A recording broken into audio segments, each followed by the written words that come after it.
Representative for Reuters, what do you expect today? This way. What do you expect from today's meeting? Increased pressure.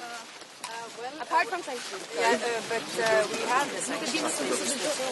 We have the 17th package now ready, and we are working on the next package. And of course, what would really have an impact is the sanctions on energy. And that's why we're also working on the roadmap to get rid of Russian energy that we proposed last week, and we are working on the legislative package also to do so, because to deprive them from the funds of funding this war is extremely important. I think also the political isolation is important to put the pressure on Russia, and there we all have to be united in this, because we clearly see that Russia does not want peace and everybody else does. So does that mean you're not optimistic about the talks in Turkey? Yes, it is a very good proposal. I think it shows that also Americans are seeing that the pressure should be put on Russia, who doesn't want to stop.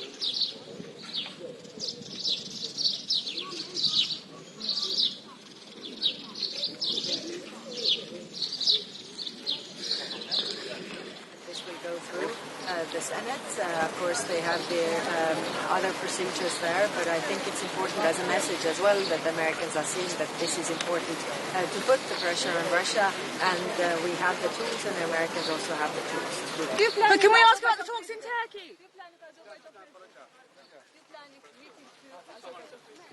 I was in Azerbaijan. I will meet the Prime Minister here, and I will also go to Armenia. So I think it's also important to take the tensions down in this region and see what more can we do in this very difficult geopolitical environment. What do you expect from the talks in Turkey?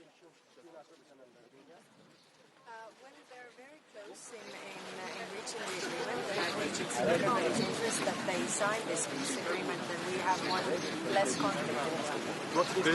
What do you expect from Kosovo and Serbia in process dialogue? Do you have any special message for Kosovo and Serbia? Well, we just appointed 3 months ago. We appointed the new special representative for the Belgrade-Pristina dialogue, and we expect a normalization of the relations. Of course,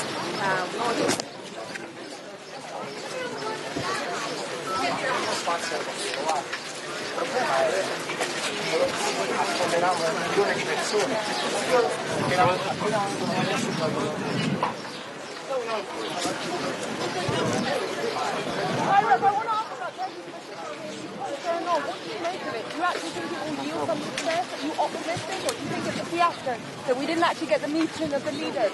I think everybody else was ready for the meeting of the leaders. Was saying, and also also President Trump, I think, was saying that the leaders level meeting could be there, but like I guessed, Putin doesn't dare to come really. So I think downplaying this shows that they are not serious about the real peace talks. I mean, this is clear for everybody, and I think it's important to see also that the whole world sees that Russia is playing games. What are the consequences? Realistic to the idea that Albania can be part of EU in 2030? Yes, I think Albania is making great progress when it comes to reforms, what are needed. So it is also for us on our side, European side, to make necessary steps. I mean, of course, we need reforms. We need to see that, for example, rule of law is respected and all these things. But I think there is this political momentum that everybody wants to see the enlargement process really happening. It's not only necessary for the Western Balkan countries, it's also necessary for the European Union to grow our economical but also geopolitical power. Okay, thank you. One last question. Do you think that the Americans are realizing now that Putin does not want to negotiate? Well, it's clear for everybody, I think. You can see it very cleally. I mean, it has been always over two months Why? You can do it like this. Good morning. Hi. Do it together. Absolutely.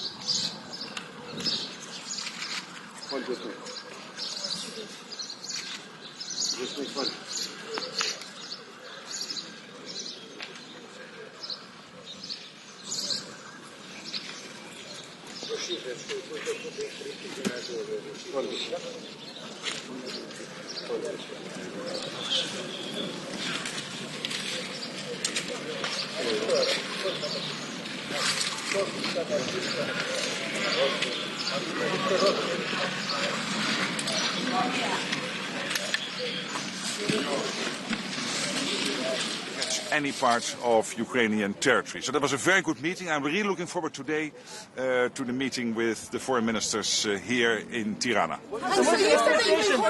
One One at a time, please. So you've said that you have been cautiously optimistic in the past, and you've had the talks with the NATO ministers. Now there are talks in Turkey. I want to know, considering we were hoping that the leaders would be, and that's not the case, No. do you think that it's been a failure? Do you think Putin is... I think Putin made a mistake by sending a low-level delegation with this historian leading that delegation, who was also there in the talks in 2022. The ball is clearly in his part of the field now, in his court. He has to play ball. He has to be serious about wanting peace. So I think all the pressure is now on Putin. And what's the expectation from... What has to happen to you understand that ball is not on his side? He realizes this. I know him very well. We did a lot of negotiations when I was Prime Minister of the Netherlands. He knows extremely well that the ball is in his court, that he is in trouble, that he made a big mistake by sending this low-level delegation. And I think it is very good that the Ukrainians have come to the table. They have sent a delegation which is really willing to negotiate a ceasefire, etc. I'm so happy about the role the US is playing. It is really important. President Trump breaking the deadlock, clearly taking a lead on all of this, which is extremely useful and important.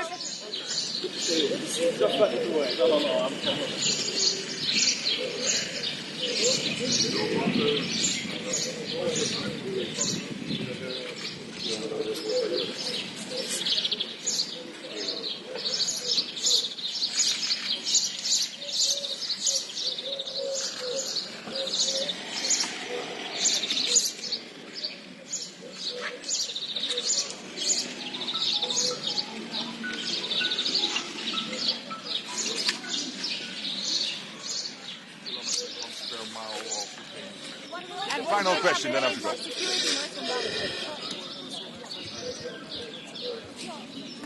I can just repeat the question because I had a very successful.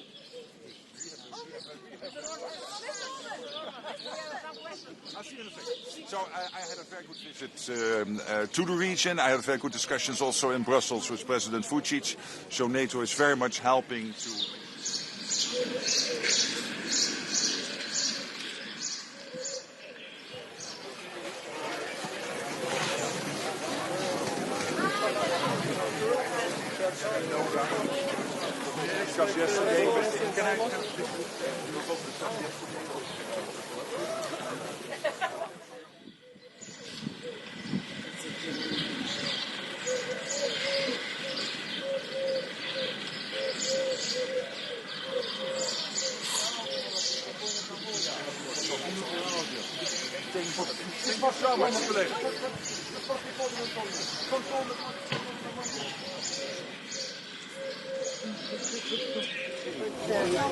Mr. Rutte, UK TV, very quickly, are you hopeful for some talks on Ukraine today? I think Russia made a big mistake sending this low-level delegation with this historian leading it, who was also...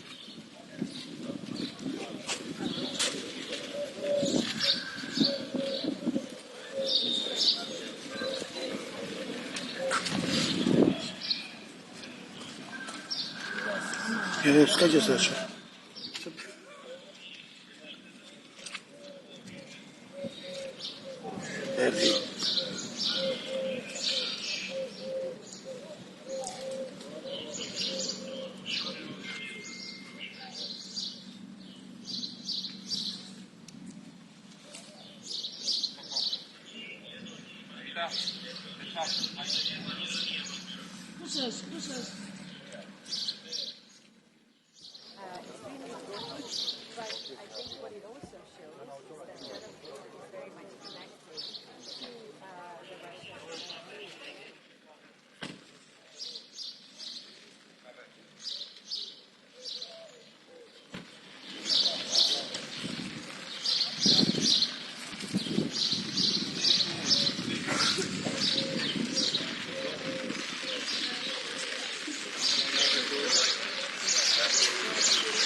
Issues on different parts when it comes to crisis responding as well.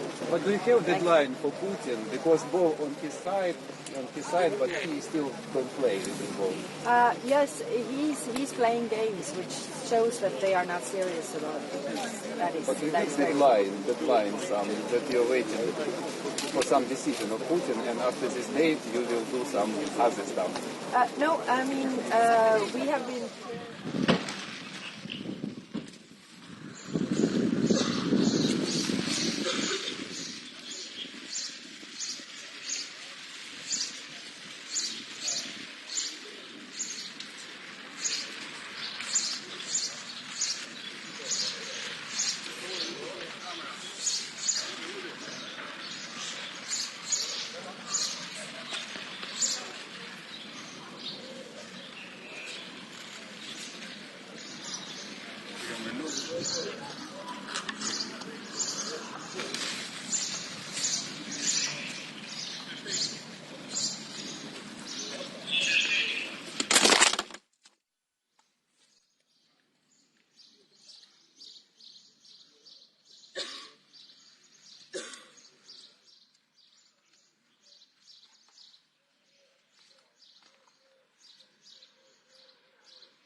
Unfortunately, Russia's war continues in Ukraine, so I know we will discuss this issue and we will ask for and demand for 30 days unconditional ceasefire because we know it's important.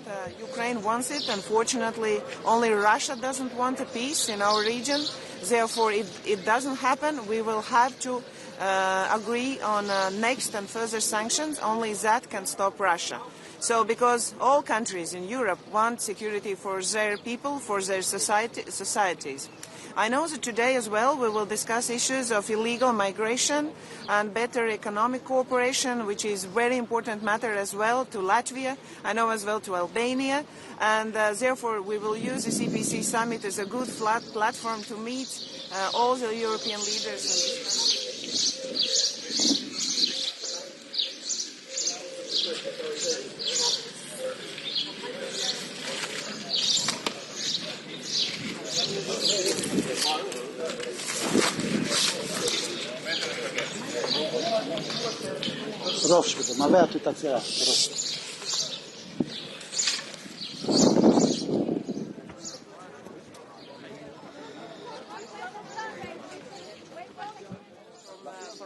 of Europe's, one of the Europe's member state countries, it's very important for us to get 30 days unconditional ceasefire in Ukraine as well as in the European region. I believe it's important Donald Tusk, in UK Europe. media. Quick question on Ukraine. So therefore we'll see, because only Putin doesn't want peace. Therefore we will follow up with next sanction list. And then, so what happens next if the ceasefire talks fail? What is going to be the next step from the European side? We have discussed that we will go with next sanctions, and I know that already 17 sanction package is agreed with a lot of shadow fleet inside it. I know that for UK as well, it's very important that we can follow up with next sanction list.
Thank you very much. Get up there. Don't blame me for this weather.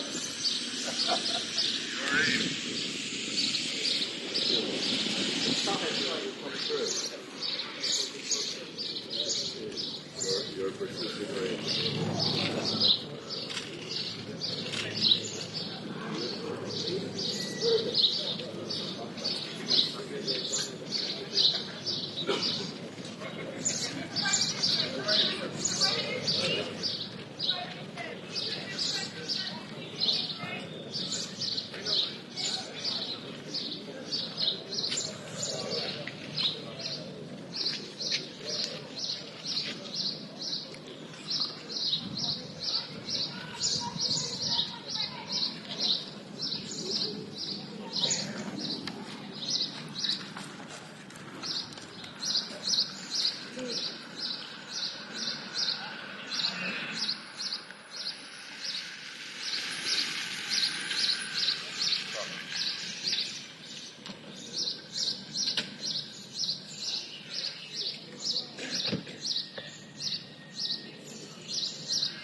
Verde.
Good morning. Thank you. Very happy to be here.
Thank you so much. Thank you so much. Oh, wonderful weather. Yeah.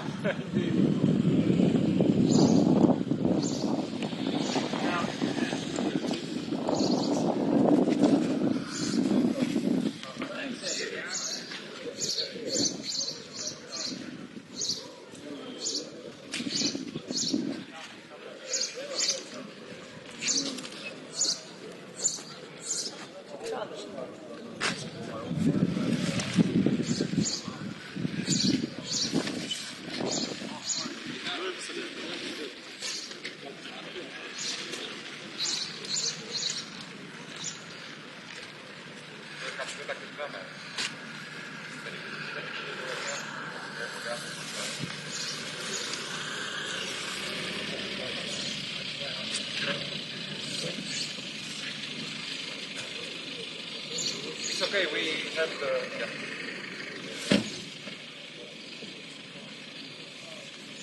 Welcome, Excellent.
We will take care of you.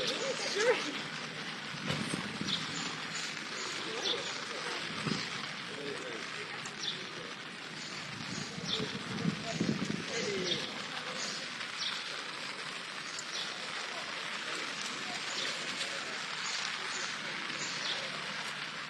The British race continues.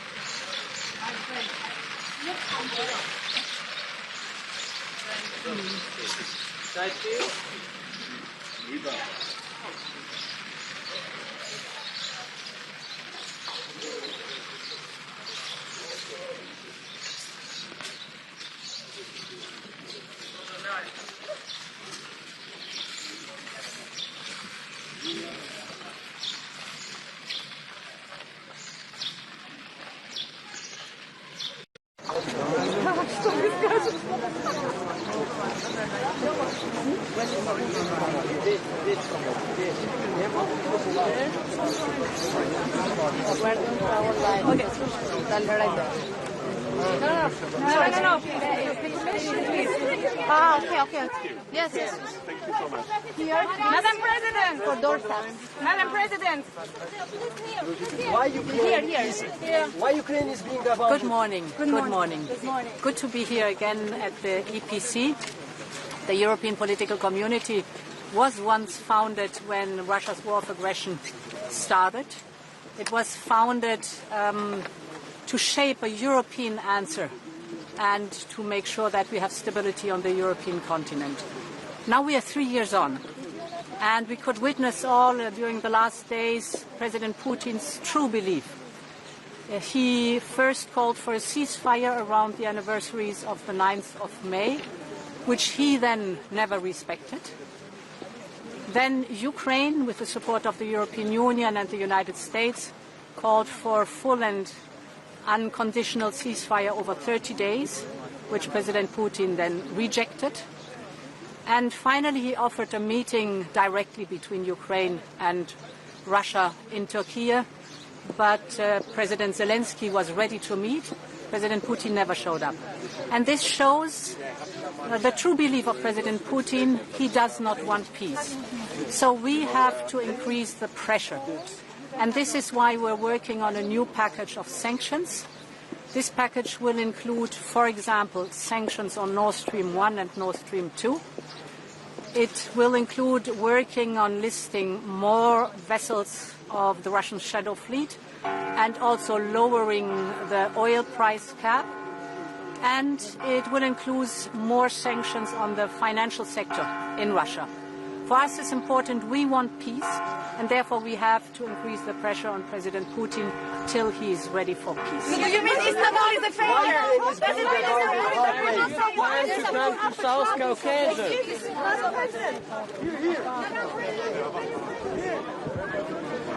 For a ceasefire during the anniversaries of the 9th of May, which he himself then never respected. Then Ukraine called for a ceasefire supported by the European Union and by the United States, but President Putin rejected it. And finally, President Putin offered a meeting directly between Ukraine and Russia in Turkey. President Zelensky was ready to meet, but President Putin never showed up. And this shows his true belief, so we will increase the pressure. We're working on a new package of sanctions that include sanctions against Nord Stream 1 and Nord Stream 2, but also listing more vessels in the shadow fleet and lowering the oil price cap, and finally more financial sanctions on the Russian financial sector, because we want peace and we have to increase the pressure till President Putin is ready.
Starmer, on behalf of the UK broadcasters, what can you realistically do on Russia, given the problems we have overnight?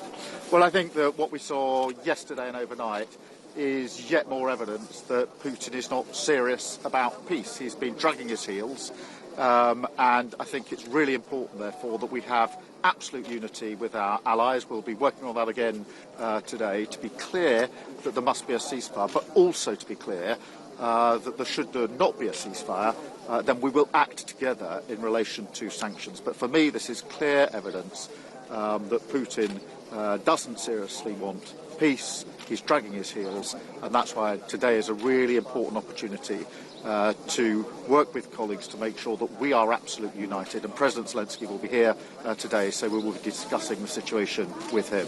On the Brexit reset, how are the talks going? Will you have talks on the sidelines ahead of the Monday summit? Well, in the last 2 weeks, you've seen the UK do a trade deal with India, really important for our country and our national interest. Trade deal with the US, again important for our country and national interest, and positive going into Monday. I think that this is an important moment for our country that will be measured in the benefits to working people and their living standards. But we're positive as we go into the summit on Monday. Thank you very much. Thank you.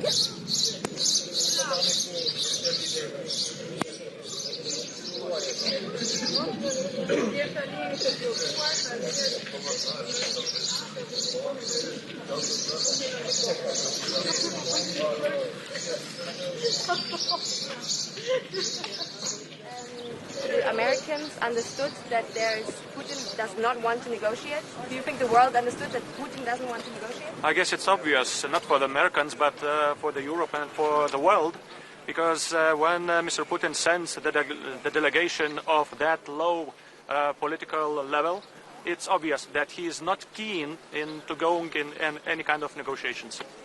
Do you have a message for Trump? Do you have a message for Trump to put pressure on Russia?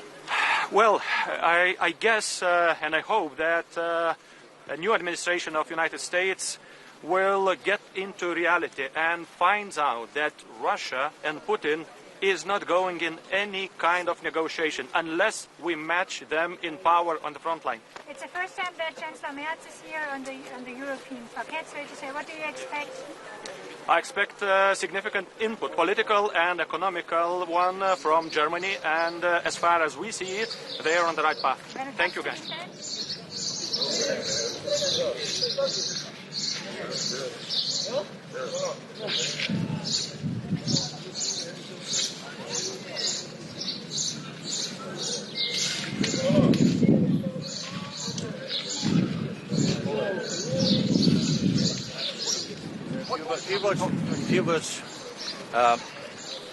Good morning.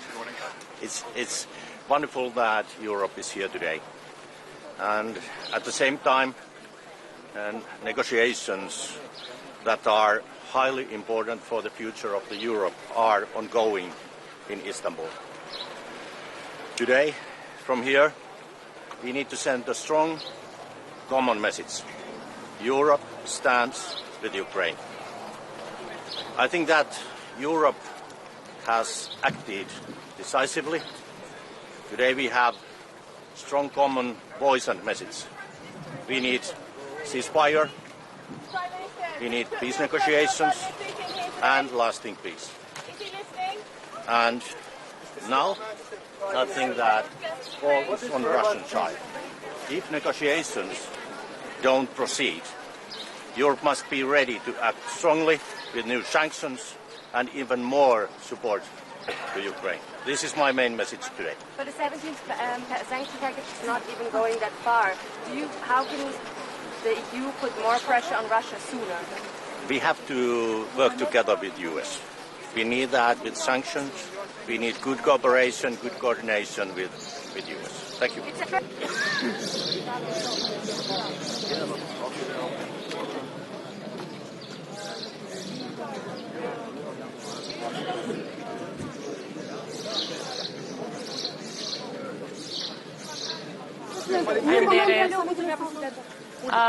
Mirëmëngjesi të gjithëve, ky siç e dini është samiti I 6 I Komunitetit Politik Evropian.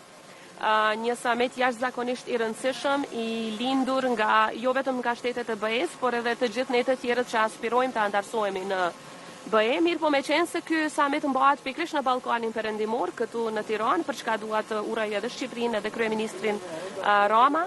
Është shumë e rëndësi që në fund të summitit të dalim edhe me një plan konkret se si do të ecim përpara shtetet tona drejt BE. Sa I përket Republikës së Kosovës, përkundër faktit që ne jemi 100% të linjëzuar me politikën e jashtme dhe atë të sigurisë së Bashkimit Evropian, fatkeqësisht ka një bllokat totale. Nga ana e BE-s nuk vlerësohen reformat tona, nuk vlerësohet puna jon, nuk vlerësohet fakti që ne jemi 100% në përputhje me politikat e tyre, edhe sa I përket sanksioneve ndaj Rusisë, edhe sa I përket politikave të tjera. Për fat të keq po jepet një mesazh shumë I keq për rajonin ton, se më shumë po hapet dera në raport me ata që po shkojnë në Moskë të Putini, sesa për ne që nuk shohim rrugë dhe alternativë tjetër përpos Zoja Osmani, keni shpresë sot për mesazhet dhe konkluzonet të këtij samiti I cili mund të jetë në drejtimin e asaj çfarë ju pretendoni, që BE-ja të kthejë syt nga ju për të tërhequr vëmendjen për atë që ju pretendoni? Më shumë kemi kërkesë se sa që kemi shpresë, kërkesat tona do të jenë të zëshme, jo për shkak të ndonjë arrogancë politike, por për shkak se e meritojmë dhe ne kërkojmë që ky proces të jetë I bazuar në merita, ndërkaq sa I përket konkluzioneve, zakonisht samiti I EPC-s nuk është se ka konkluzione të forta politike apo veprime politike, megjithatë është një mundësi e mirë për ne që në një forum ku jemi të barabartë të bëjmë kërkesa.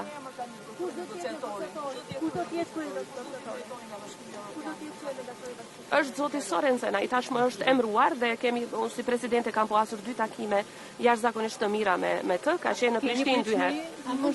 Kam pritshmëri për më shumë kam më shumë pritshmëri sa I përket një lloj balanci nga ana e BE-s, për shkak se siç e dini Kosova është në masa, Serbia nuk është, dhe kjo e prish balancin, barazin mes palëve në tryezën e dialogut. Kam më shumë shpresë që edhe nga zonja Kallas, edhe nga përfaqësuesi I ri për dialogun do të shtyhet më shumë përpara heqja e masave të trajtimi I barabartë I palëve. Ne do të jemi konstruktorë të angazhuar. Bashkët me zoti Vuçin. Zonja Osmani, sa ndikon situata e brendshme në Kosovë? Mund të vazhdoj dialogu sa kohë që nuk keni zgjedhur ndërçin në qeverinë e Kosovës. Ju e dini që Kosova ka pasur zgjedhje me 9 shkurt, seanca e parë është mbajtur me 15 prill dhe dje është bërë një muaj nga përpjekjet për të zgjedhur udhëheqësinë e parlamentit si dhe qeverinë e Kosovës që vjen më pastaj. Besoj që do të ketë përpjekje akoma dhe unë I inkurajoj liderët politikë që për interes të qytetarëve dhe të Kosovës, në mënyrë që mos të humbasim dhe të dëmtohemi më shumë, të kemi institucione sa më parë që të jetë e mundur. Megjithatë, sa I përket krye negociatorit, Kosova ka krye negociatorin I cili akoma është fuqiplot, është zëvendës kryeministri I parë, I cili edhe nuk është se ka kandiduar apo se është zgjedhur deputet, pra ka kompetenca në mënyrë që të vazhdoj në qoftë se kërkohet nga BE-ja që të ketë një takim në nivel krye negociatorit. Në këtë moment që është Kosova, me këtë situatë që keni brenda me samitin që bëhet dhe negociatorin e ligjit është caktuar për ju, çfarë I kërkoni Shqipërisë? Nga Shqipëria kërkojmë që të vazhdoj përkraja në raport me Republikën e Kosovës në disa aspekte. E para, që të vazhdoj të jetë zëshme, siç ka qenë kryeministri Rama deri tani për heqjen e masave të padrejta ndaj Kosovës, dhe e dyta që të flas sa më shumë dhe sa më zëshëm me shtetet që akoma nuk e kanë njohur Kosovën, në mënyrë që ato ta bëjnë një gjë të tillë, sepse mos njohja, sidomos nga shtetet antare të BE-s, po e dëmton jashtëzakonisht shumë Kosovën. Jo, dialogu s'do të jetë temë sot, sepse ky është forum multilateral siç e dini. Faleminderit shumë. Ky takim të prokurohet nga BE-ja një takim ka takime të palëshe. Nuk ka. Jo, me Vučićin nuk ka asnjëherë në këtë summit takime dypalëshe. Takimet dypalëshe ndërmjet Kosovës dhe Serbisë, por edhe me ndërmjetësimin e BE-s, siç e dini zhvilluan në Bruksel. Kështu që ky është një forum multilateral ku ne si Republikës së Kosovës synojmë më shumë të takohemi me liderët e tjerë, sidomos ata që duhet t'i bindim që të largojnë masat e padrejta ndaj Kosovës. Fakti që bëhet për herë parë në Tiranë një samit I tillë dhe që ju jeni prezant tashmë edhe pse keni ngërçmes Serbisë të Kosovës. Ne gjithmonë jemi prezent në këtë summit, Kosova gjithnjë është prezent edhe në EPC dhe në summitin BE Ballkan Perëndimor. Ajo çfarë na favorizon këtu është se po shpresoj shumë që fakti që mbahet ky summit në Tiranë jap një zë më të fuqishëm rajonit ton dhe edhe një zëmë të fuqishëm edhe Tiranës, jo vetëm Prishtinës, që të flas edhe për heqjen e masave të padrejta ndaj Kosovës, por edhe siç e përmenda për njohjen nga shtetet që akoma nuk e kanë bërë këtë në raport me Kosovën. Ja bot këtë kërkesë Bashkimit Evropian mbrëmjen Patjetër që po, edhe mbrëmjen e djeshme, edhe më herët, edhe çdo ditë e bëjmë këtë kërkesë, sepse të gjitha kërkesat në fakt që BE-ja ka pasur raport me Kosovën sa i përket heqjes së masave ne i kemi plotësuar dhe në qershor bëhet një vit që edhe vetë përfaqësuesi i BE-s zakonisht nuk ka përgjigje, kërkojnë gjëra kështu shumë abstrakte, deeskalim. Në fakt ne nuk jemi ata që kemi eskaluar situatën, por edhe pse nuk e kemi krijuar atë situatë në veri të Kosovës, Kosova ka ndërmarrë hapat që janë kërkuar nga marrëveshja e Bratislavës dhe edhe vetë zoti Borrell që ka qenë HRVP më herët ka propozuar që të hiqen masa duke u bazuar në plotësimin e kritereve nga ana. Ka një qëndrim nga BE-ja për sa i përket vizitës së presidentit Vučić në Rusi? Nga disa kishte, nga disa nuk kishte, ose më mirë të them nga disa kishte qëndrim të ashpër, nga disa për fat të keq ka qëndrim arsyetues që është jashtëzakonisht dëmtuese dhe dërgon mesazh të dëmshëm për gjithë rajonin, jo vetëm për ne. Faleminderit gjithëve.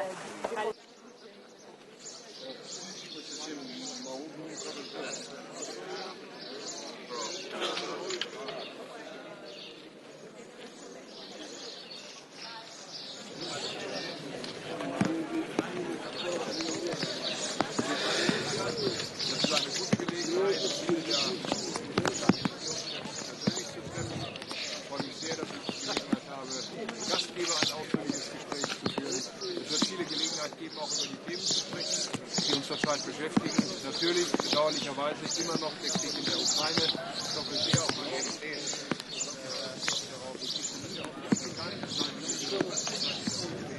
Lösungen weiter.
Morgen. Hallo, Herr Hess.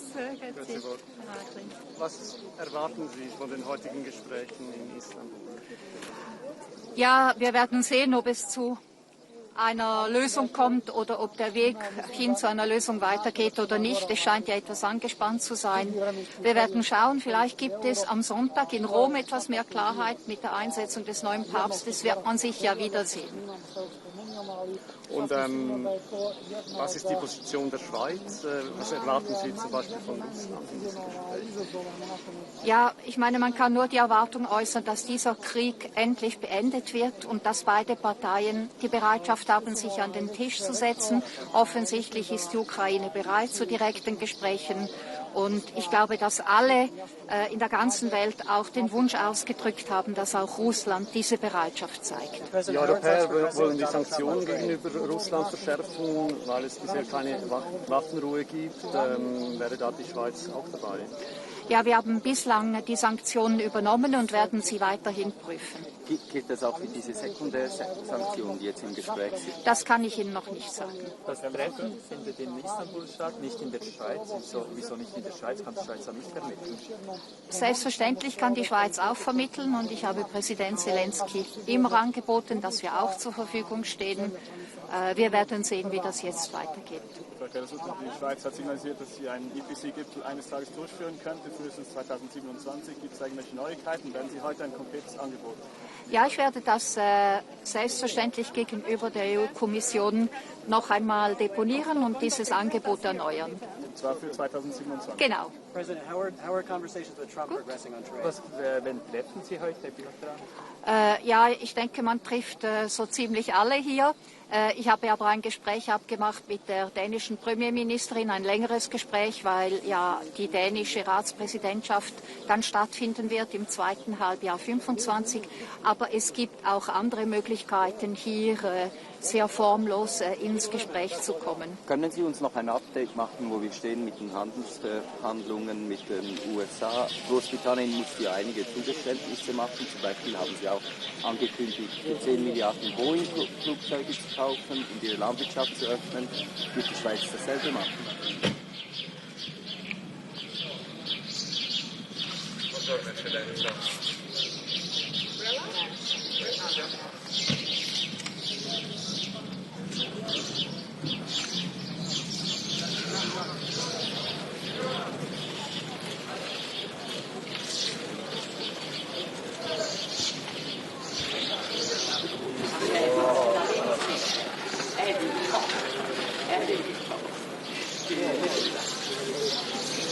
He only does it to be tall as me.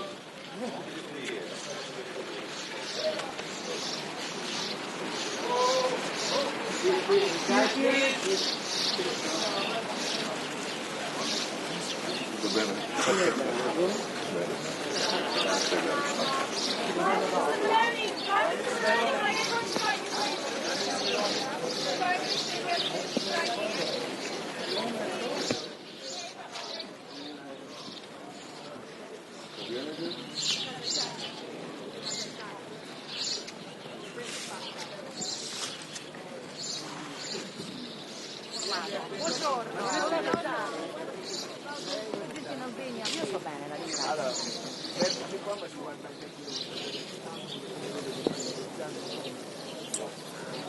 Non abbastanza bene in questo onore che c'è una persona che sia effettivamente disponibile a fare dei passi importanti in favore della pace, che invece sia chiaramente meno disponibile. Penso però che non dobbiamo cercare a pugna, penso che dobbiamo insistere per una cessata del fuoco incondizionato, che dobbiamo insistere per un accordo di pace serio che preveda garanzie di sicurezza per l'Ucraina e continuiamo a lavorare anche in questi formati per questo obiettivo. Presidente, non è passata al centro migranti di Giader prima di venire qui? Non ho fatto in tempo. Passerà dopo? No, non faccio in tempo, ma insomma stiamo andando avanti, mi pare che il lavoro dimostri anche, diciamo, per la velocità di funzionamento soprattutto dei rimpatri, che insomma si dimostri che alla fine, come avevamo promesso, stiamo andando avanti. Si parla di... Va bene.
How are you, my dear friend? Well done for your resounding success at the elections. Impressive result, 52%.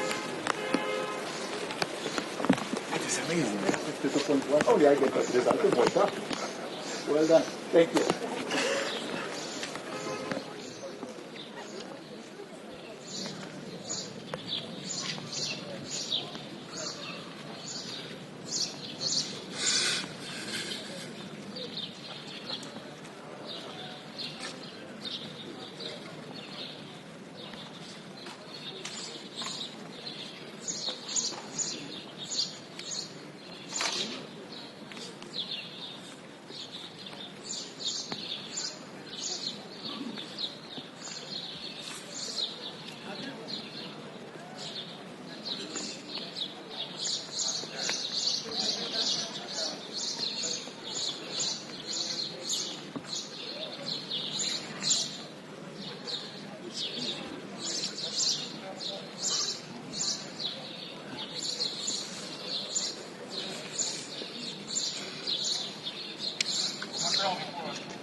Yes, hello. Today we will have a EPC summit where I know that we will discuss issues which is important for all of European countries because unfortunately the situation is unstable in our region, and this is a good opportunity for my country as Latvia as well as a member of the European Union to meet and to coordinate our people's and societies' needs, like with Moldova, Albania, Ukraine.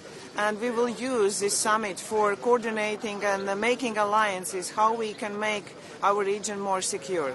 Unfortunately, Russia's war continues in Ukraine, so I know we will discuss this issue, and we will ask for and demand for 30 days unconditional ceasefire. Because we know it's important. Ukraine wants it. Unfortunately, only Russia doesn't want a peace in our region. Therefore, if it doesn't happen, we will have to agree on next and further sanctions. Only that can stop Russia. So because all countries in Europe want security for their people, for their societies.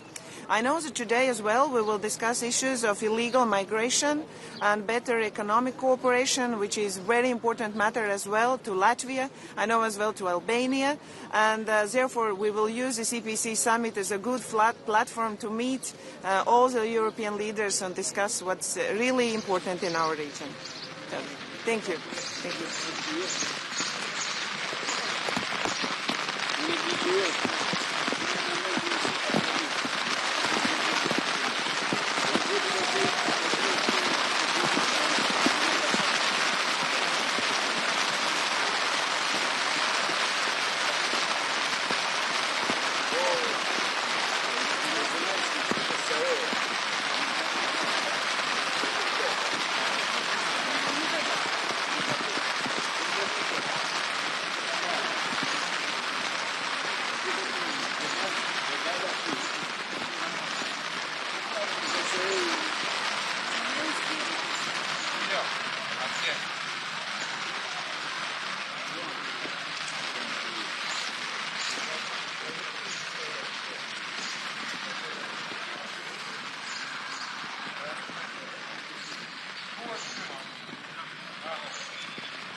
Vediamo se fa cocco.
Teşekkür ederim.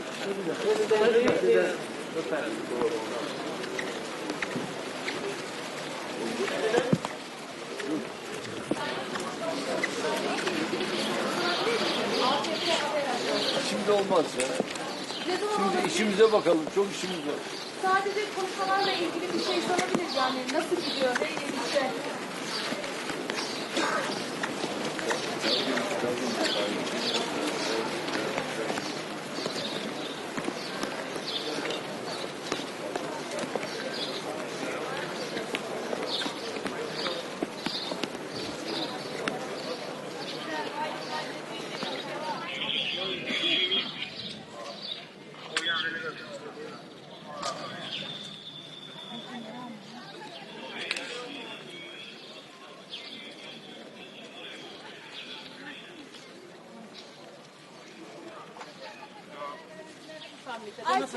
Beklentileriniz nedir bu? Çok şey bekliyoruz. Beraber kardeşimle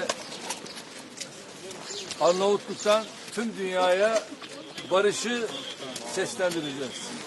Azərbaycan Ermənistan danışıqlarını necə qiymətləndirilir?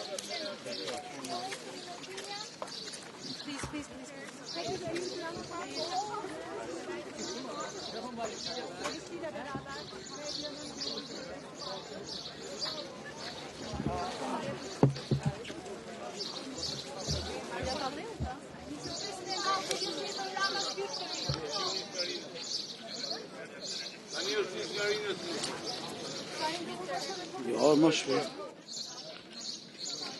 Ragazzi.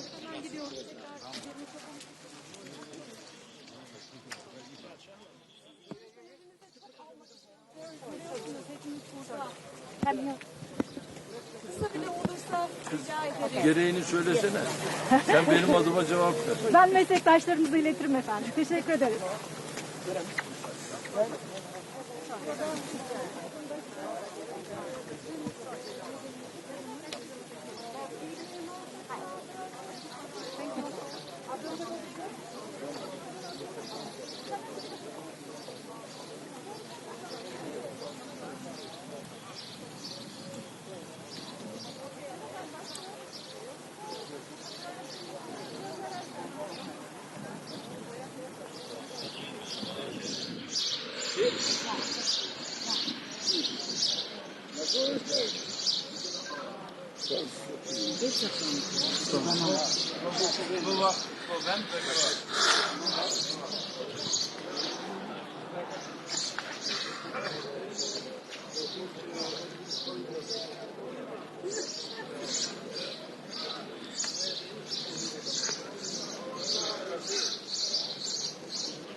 Now it's all clear.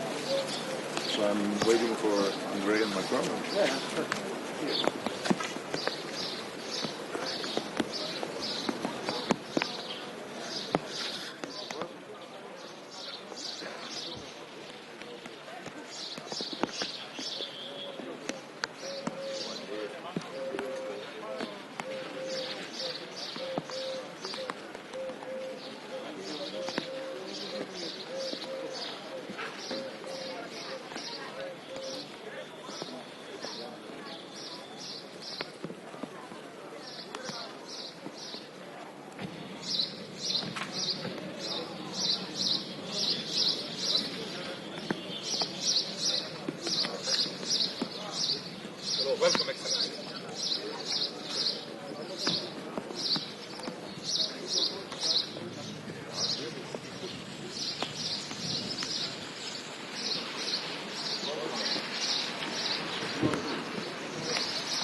Yeah. Start when I go to the rain. Yes. Thank you.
Possiamo andare al Niente ombrella.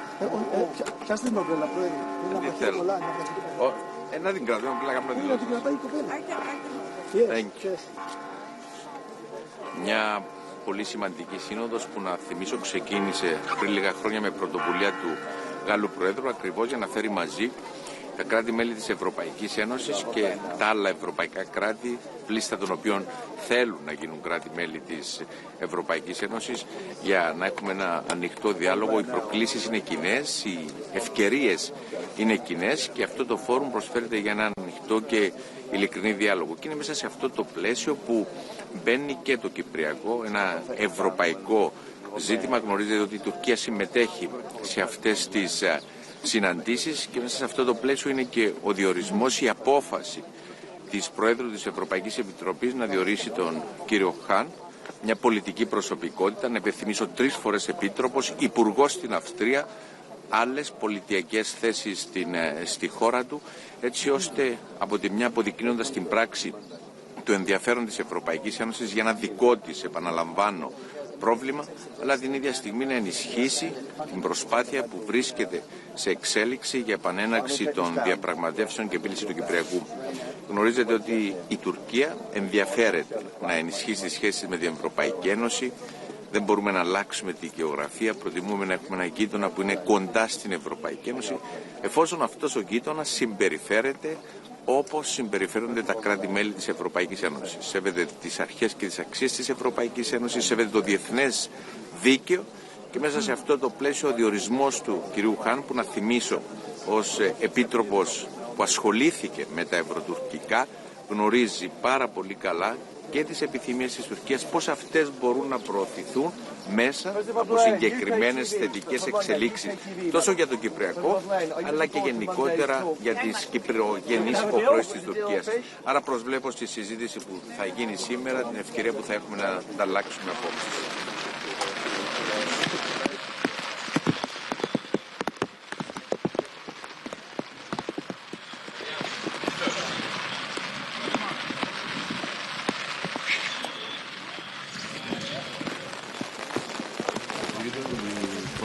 Russia's aggression on Ukraine. We believe that peace should be done, but it should be a just peace which would not reward the aggressor of the Ukrainian territory. Would you plan to visit the South Caucasus, including Azerbaijan? I'm sorry? Would you visit? Do you plan to visit South Caucasus region? Azerbaijan. At the moment, there is no planned visit, but I was in Azerbaijan a year and a half ago. Thank you. Thank you so much. Thank you. Thank you. Bye-bye.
Vai il microfono in stemma.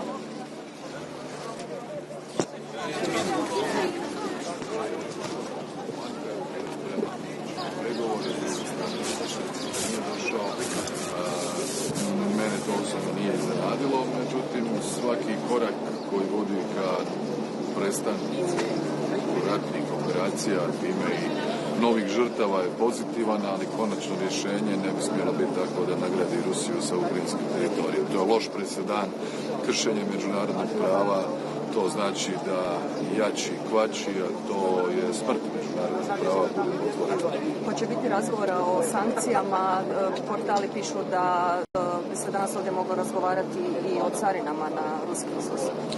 Pa vidjet ćemo danas, ima puno plenarnih situacija i nekoliko ovih panela. Ja vodim jedan od panela sa kosovskom predsjednicom Osmani, ali ovo nije sastanak koji donosi odluke. Ovo je konzultacijski format, tako da sve što se tiče sankcija mora ići nazad u briselske formate. Da li će doći do dogovora oko tarifa između Europske unije i Amerike? Pa evo, ja sam prošli tjedan bio u Washingtonu, razgovarao sam sa ključnim članom kabineta predsjednika Trumpa, dakle američkim trgovinskim predstavnikom Grierom na tu temu. Koncepcija Sjedinjenih Američkih Država je ta da žele manje više uravnoteženu trgovinsku razmjenu, dakle koliko negdje izvoze, toliko da uvoze. Mislim da su određeni propisi ne tu toliko carine, nego druge.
You know, as a Secretary General of the Council of Europe, it is really important for me to be here and to have this occasion to have contacts and discussions with all the leaders, head of governments, head of states. It's interesting because the geographical scope of the EPC is exactly the same as the Council of Europe, and we need to work together. I mean, we need to rethink the architecture of security for the European continent. We need a strong democratic security, and we need to have a stable ground to build also this whole architecture. That's one point. The second point is about all the discussions that we have right now for the continent and our future. I mean, also the talks in Istanbul. Ukraine is a very important member state of the Council of Europe. We are supporting Ukraine since many years, really strongly. And we had, in the last ministerial of the Council of Europe, the last 2 days in Luxembourg, also the first discussions about the creation of the special tribunal addressing the crime of aggression. I mean, the Council of Europe is strongly dedicated to accountability with the European Court on Human Rights, with the register of damage for Ukraine, and now with the discussion of the special tribunal. Secretary, and we followed the injustice approaching to Azerbaijan delegating European Council last 2 years. Sorry? Our delegation, Azerbaijan delegation, didn't participate European Council last 2 years in Parliament Assembly. What is the reason? I mean, for the Council of Europe, you mentioned, not the European Council, for the Council of Europe. For me, we have 46 member states, 46 proud and equal member states. That's why we are at this level of the Secretariat and the Committee of Ministers strongly in contact with Azerbaijan. I was myself in Baku, in November last year. I had a last meeting with President Aliyev in Antalya 3 weeks ago, and we are working on improving the relations and to see how we can have really 46 member states fully participating to the work together. Thank you so much. Thank you. On peace in the South Caucasus. Sorry? Your discussions on peace in the South Caucasus. Yeah, thank you for asking on this. I mean, it is also for us from a huge concern. As you may know, we have the three countries of the South Caucasus, Georgia, Armenia, and Azerbaijan as member states in the Council of Europe. We are working closely with them. And we are, fully concerned also by the peace discussions between Armenia and Azerbaijan. I was myself in contact with both sides. I will very soon, after the meeting I had with Azerbaijan, go to Armenia next month, also to have those discussions. And it was also always a good exchange with other member states, and lastly with Turkey, because I was in Ankara. And we need, all together to do what we can at best to have stability and peace in the whole region. Thank you. Thank you. Thank you. Please.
Minuta larga.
Sometimes.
Comment ça va?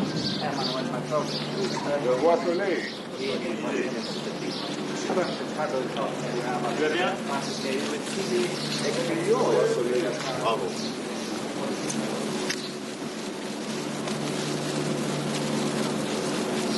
Bonjour messieurs, dames. Bonjour à vous. Bravo. Mr. President, how are you? I'm very happy to be here with my friends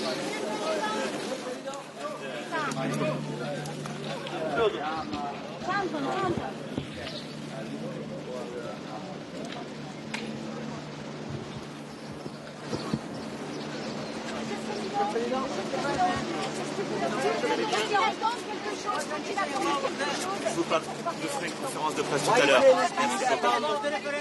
Merci. Ça va? Happy to be in Tirana today. How are you? What's your message to Vladimir Putin? What's the back of cutting your Brexit deal with Keir Starmer? On Monday, big day on Monday. Any message? Any deal for Keir Starmer? Bonjour. Vous allez bien?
We draw rockets, trees, and skies full of stars.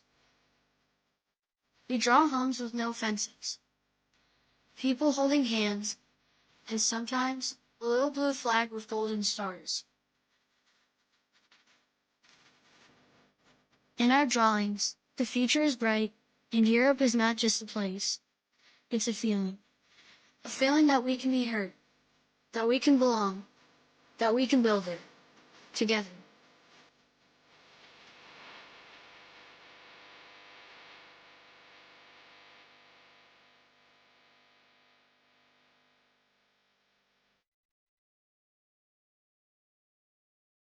It's a wind that carries our paper boats.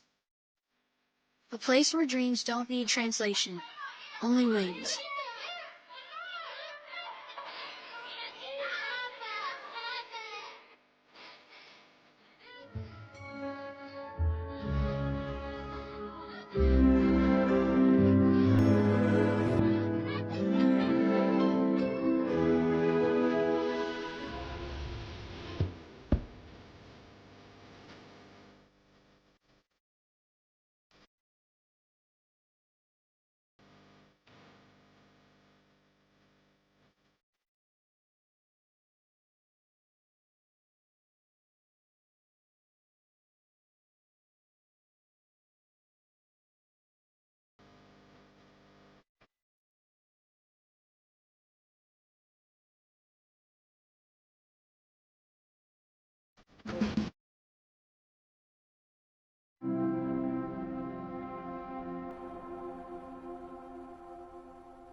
time when much of the world was still finding its voice, Albanian society was already shaping its identity. With schools, traditions, and a deep sense of pride.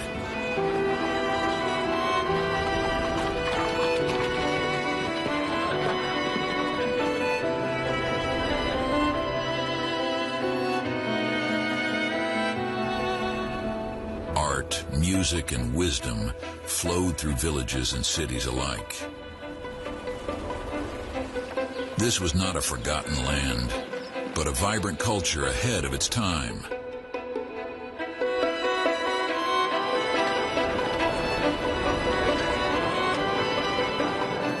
A heritage built on dignity, resilience, and vision.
We are flame and mountain, heart and storm. We love, we rise, and now we run toward the dawn of Europe.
Herzlich willkommen in Albanien.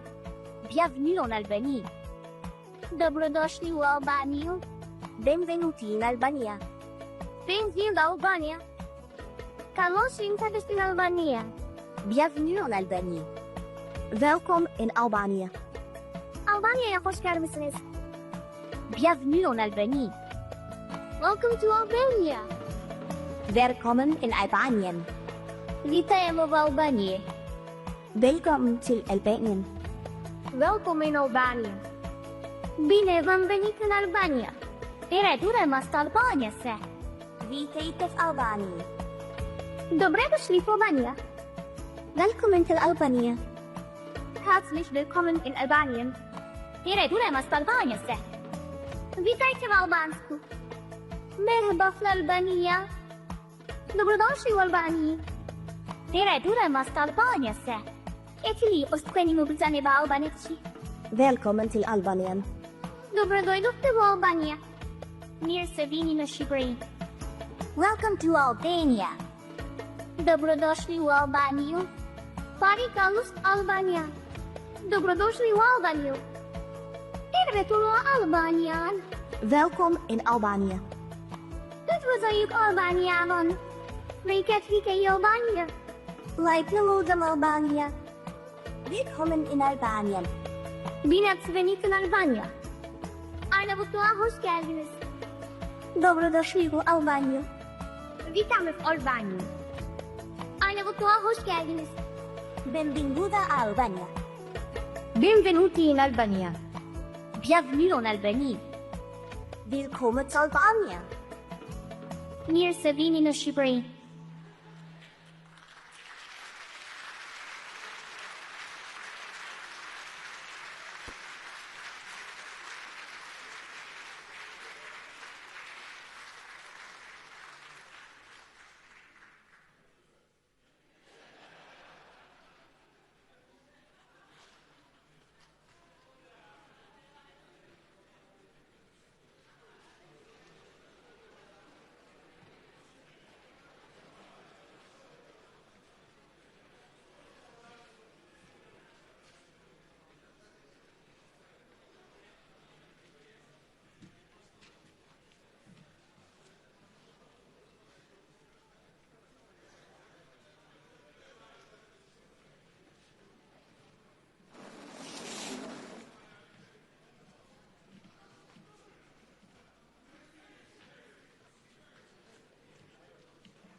Can you go a little bit down?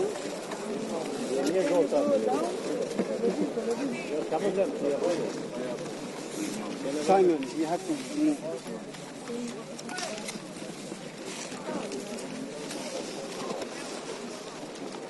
Sir, here. Please guys, down. Look. First line down, please. We have another line down.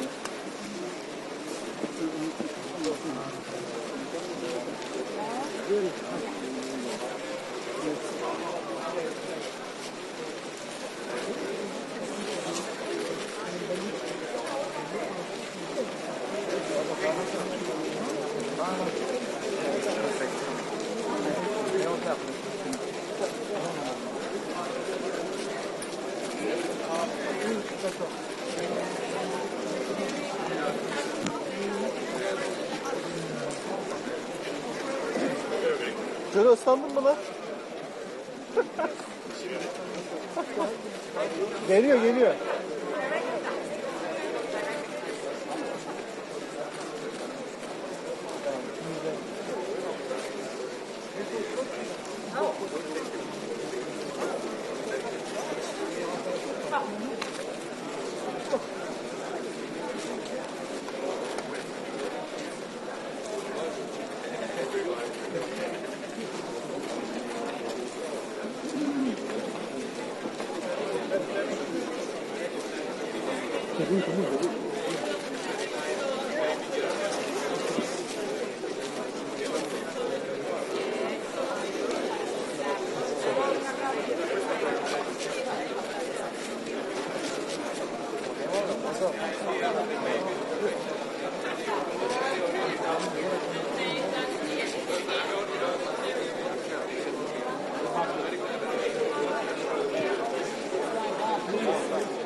Celo el salla, Celo.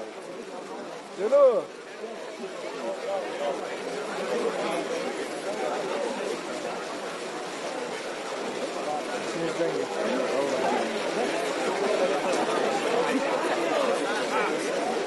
Celo. El salla. Okay. Okay, check. Celo. Check. Allah Allah.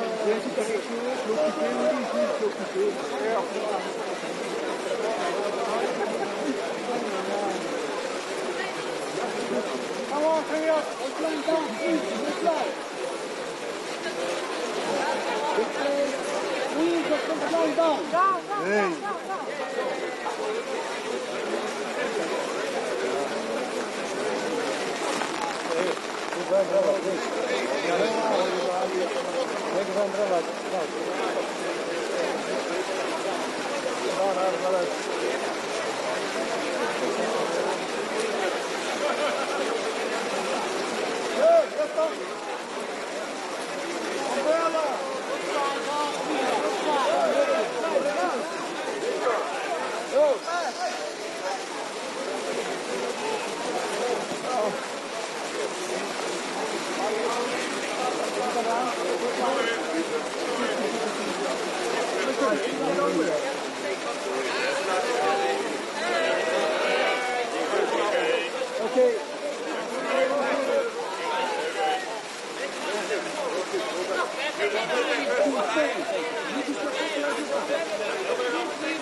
jacket and the backpack.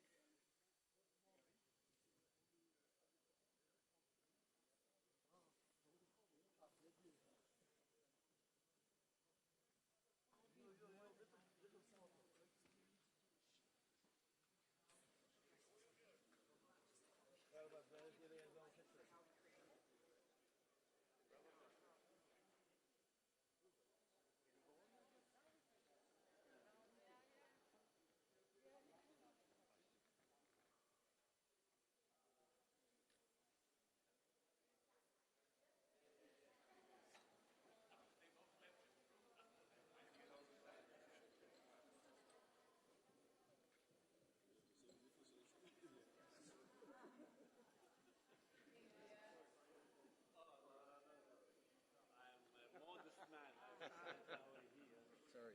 You have fun? I have not yet. Yeah, but we need How you do? Thank you. All right. Thank you very much. Can you give what you need? Thank you. Sign to the left, huh? I'll sign As on you the wish. right. The right side is the right side, huh? My color is blue, so. Okay. Thank you. Thank you. Over there. We're going here? Thank you very much.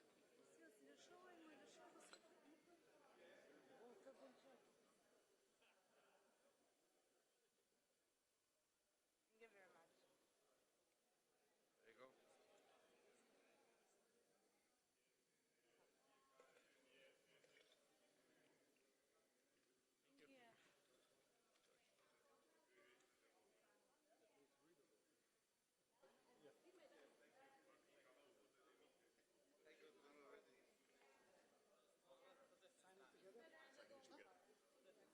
Okay, thank you.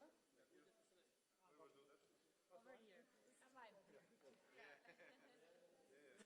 In the middle? Yeah. To my best. Thank you.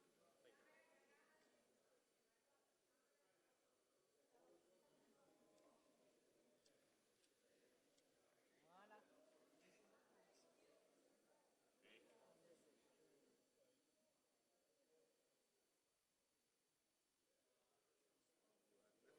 Thank you. Sorry. No.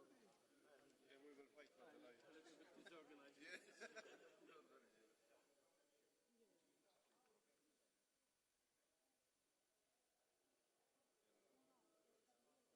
Like people writing in different institutions, different things on the wall. Thank you.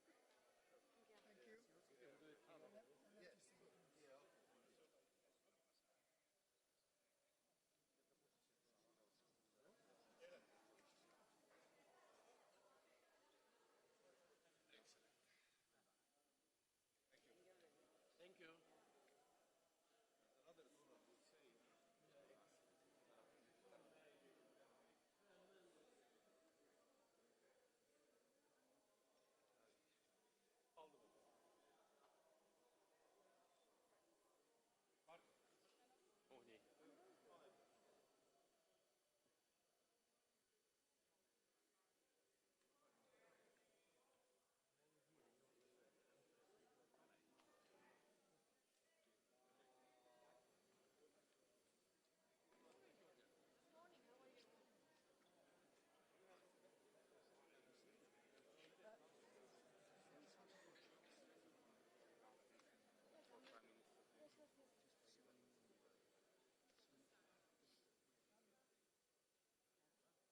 стратегiju centru projekta.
Well, thank you. I would ask the photographers to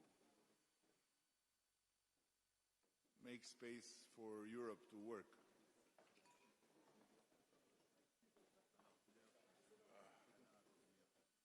Extra large EU, Europe.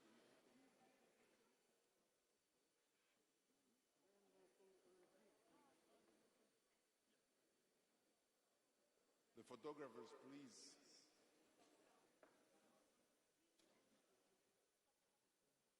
Europe has to work.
Well,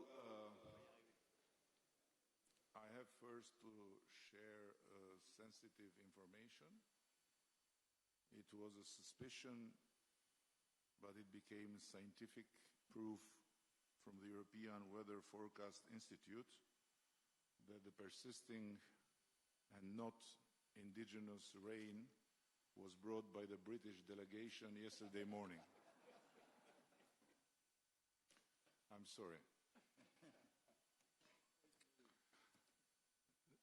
When you leave Europe, you always cry.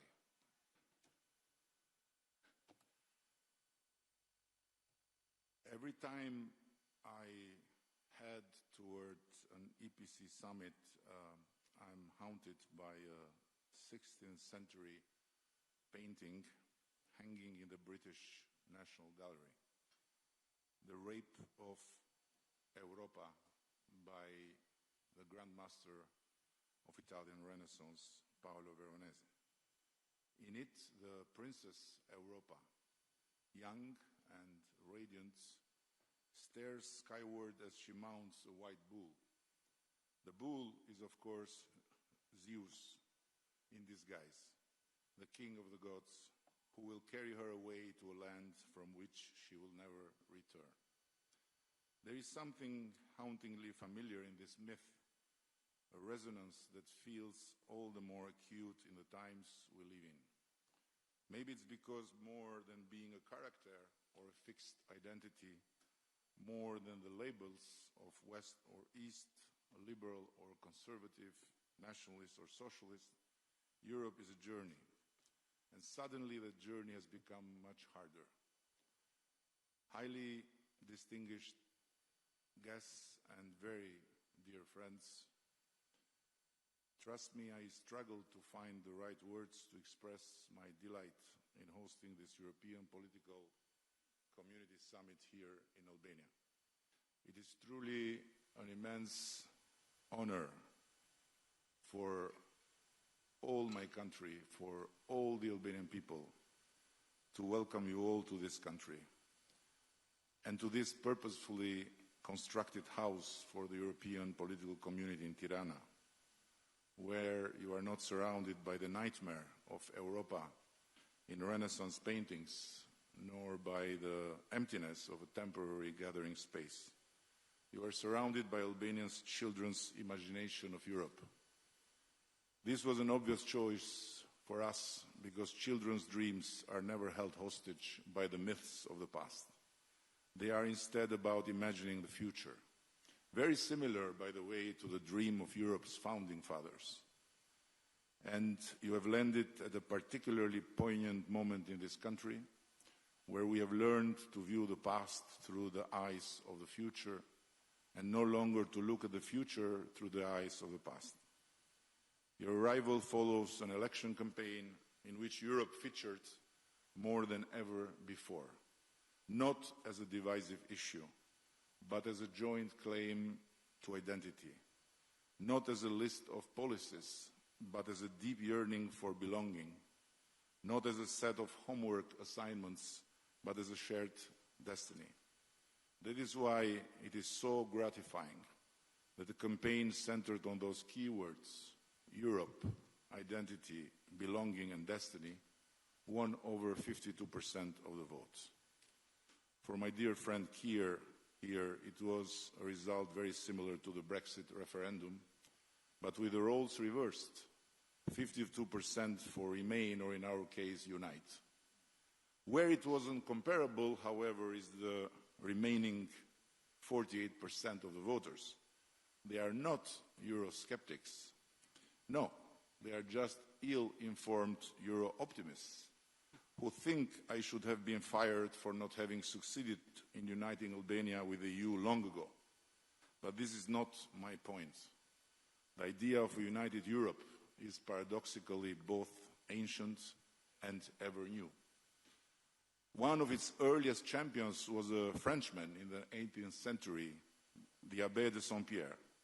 In the ashes of the Treaty of Utrecht, after years of war, he envisioned a union of European states, a bold, idealistic vision of perpetual peace.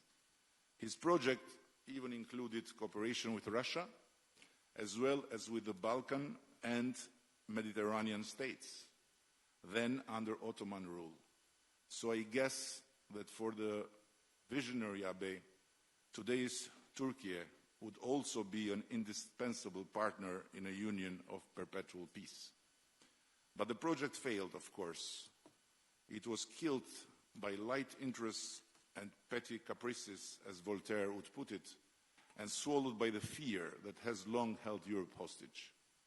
Even today, the myth of Europa persists, and the resemblance to the Europe gathered here today is striking. The dream of perpetual peace has been replaced by the nightmare of perpetual war. Instead of the bells of peace, we hear the drums of war. There is a palpable sense of shortness of breath as we confront the forces threatening Europe's very foundations.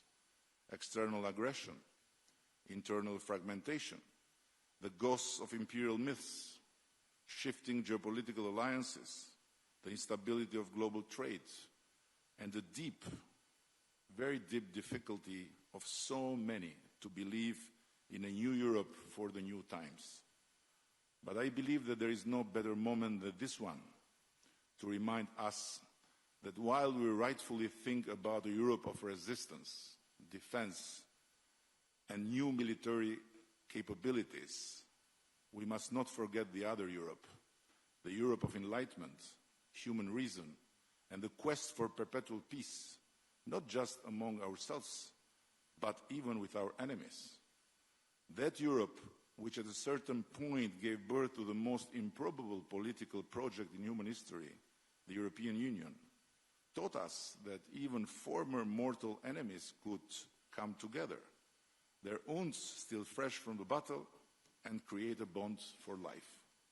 They turned old rivers of blood into new avenues of peace, agreeing that conflict could only be tamed through commerce, that free trade is essential to free minds, and that security comes not from increasing threats, but from expanding rights and equal opportunities.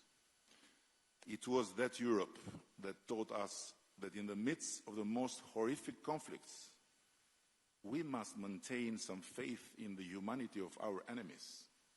Otherwise, as Immanuel Kant reminds us, when hostilities degenerate into a war of extermination, all justice is destroyed and perpetual peace becomes the burial ground of humankind. The enemies of peace should not drag us into the glorification of weapons. Here in the Balkans, we have survived war, bombs, territorial conflicts, destruction and disruption.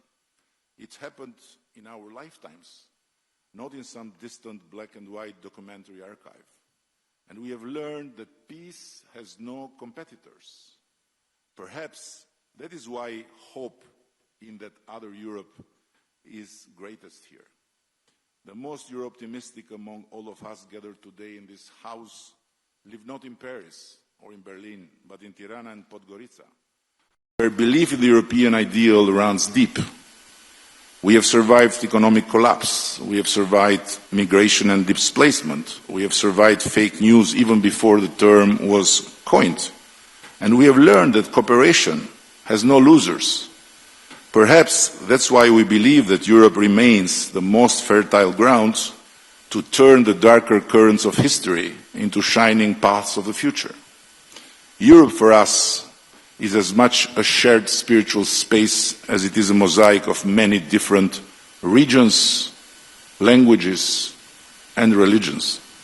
Perhaps that's why we feel the need, not just for new policies, but for a new kind of politics, one that redefines not only who we are, but how we are together, among us, and with the world. One that sees Europe not as a fortress to defend, nor as a museum to preserve, but as a shared soul to be protected, a shared destiny to be lived, and a shared future to be built. To do that, we must not only invest in defense and resilience, but in the hearts and minds that will carry forward Europe's soul, Europe's destiny, and Europe's future. And let me ask you, my very dear friends, why not imagine an EPC of education, of science, and artificial intelligence, and transnational alliance beyond weaponry, a terrain of interconnected sources of knowledge, research and innovation, where non-EU or not yet EU territories can become new frontiers for investments, free from bureaucracy, regulations and fiscal burdens. A revival of what followed the fall of the Berlin Wall, when Western Europe discovered its eastern half, and the investments flowed eastward, drawing the newcomers into the embrace of a free Europe and ushering the last sustained era of growth, of real growth in the old Europe, where high dividends returned from the investments in the new frontier. Let's give Europe's young people and start-uppers a better reason to stay than just talking about weapons and rearming. And let's give them a strong motivation to build and to dream on European soil, instead of looking and going far away to follow their dreams. Our struggle cannot be solely about resisting what others might do to us. It must also be about what we must do for ourselves, our children, and our Europe. It's not just about resisting destruction, this goes without saying, but it's about daring to build, to revive the wisdom of our history, and to strengthen the faith in our own human reason capabilities. When Donald Trump says that God saved him from the bullet because the Almighty had a plan for America, he tells only half of the truth. The other half is that God had a plan for Europe too. And it could not be more obvious. Europe, once again, has a God-given opportunity to reinvent itself. Let us ensure that Europa's journey, ours in this case, is not one of abduction, as in the painting of Veronese, but of return and renaissance. Return home, to a home filled with dreams of the future, free from myths of the past, by no doubt very well protected, but by no doubt resembling not the shape of weapons, but the imagination of both our children and our founding fathers, to a vision that is ours to make real. Thank you very much. And now, as a host, I am honored to pass the floor to the President of the European Council, Antonio Costa.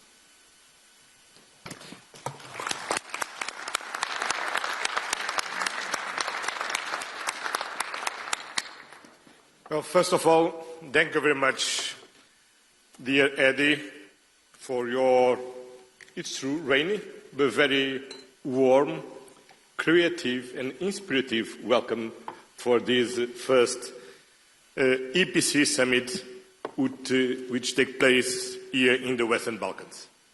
The title of today's meeting is very fitting, A New Europe in a New World. I believe that is the main question for the European political community today. What is Europe's role in this new world?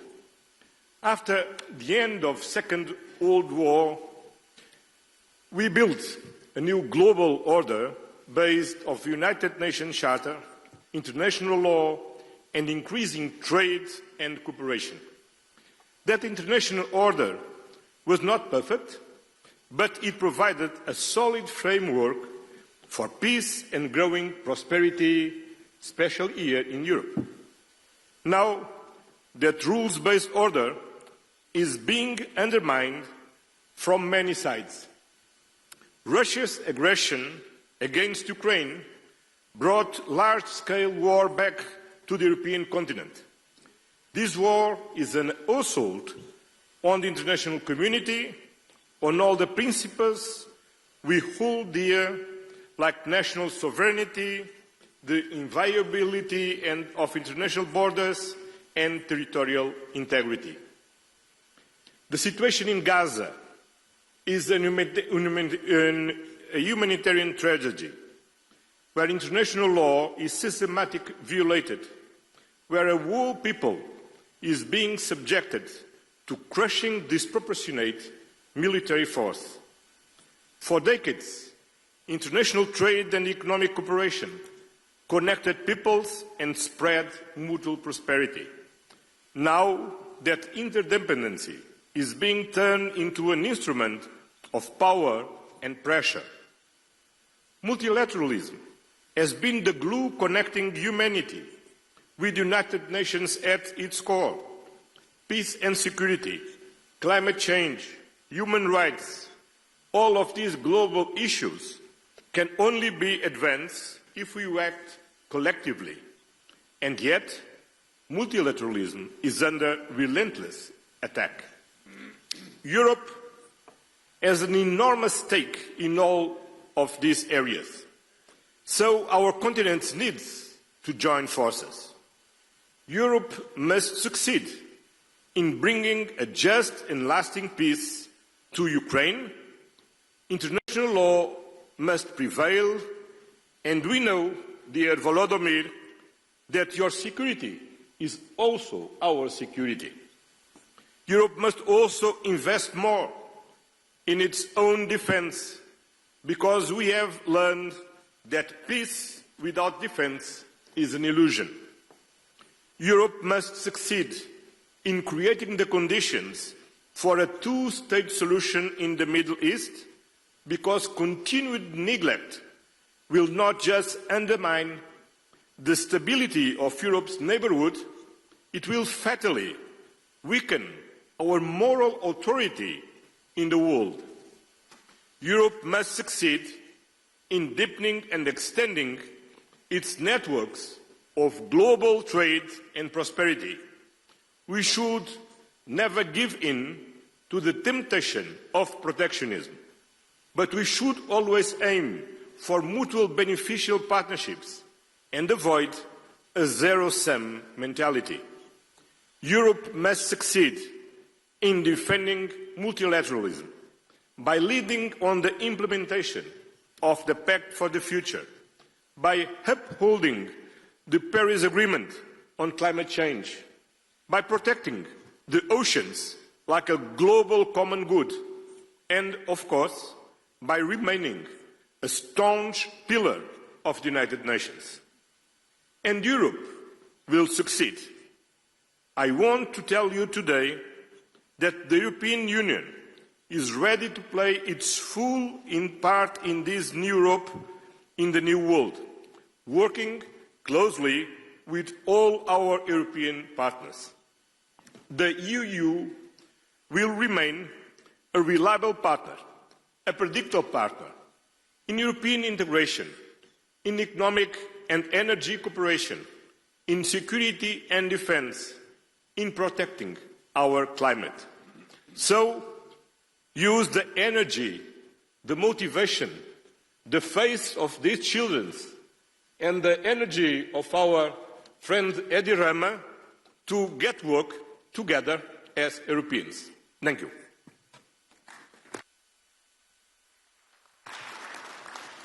And now it's my honor to pass the floor to the President of the Republic of France, Emmanuel Macron. Your Majesty. Merci, Eddy. Merci beaucoup de nous accueillir pour ce sommet et félicitations pour le résultat électoral et en effet ce chemin européen et cette confiance dans l'avenir, dans l'Europe que tu as exprimé. Merci et je suis heureux de retrouver ici tous et toutes pour ce 6e sommet de la communauté politique européenne et le premier dans la région des Balkans. Et donc merci pour l'immense hospitalité et aussi pour avoir rappelé que derrière le rêve européen et ce qui nous unit, l'Europe n'est pas simplement une géographie, mais elle est toujours une mythologie, un récit et une traversée. et de rappeler que cette Europe de la Renaissance, des Lumières, celle de la paix, du progrès et de la culture est celle qui nous a inspirés et qui, au fond, donne envie. Néanmoins, nous nous retrouvons dans un moment de la vie de nos nations et de cette région qui, je crois, emprunte d'une certaine gravité la rencontre d'aujourd'hui, compte tenu des enjeux qui sont les nôtres. Et en fond, en essayant de préparer cette rencontre, je frappais de voir à quel point, et de manière sans doute inédite, on a aujourd'hui sur notre Europe un défi sur toutes les sécurités.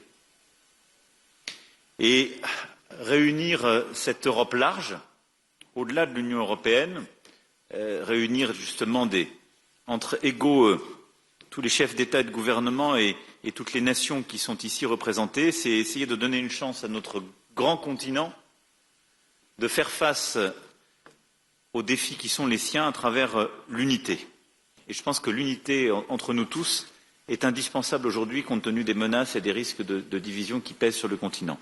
Évidemment, la première sécurité est la sécurité géopolitique. Vous l'avez exprimé l'un et l'autre.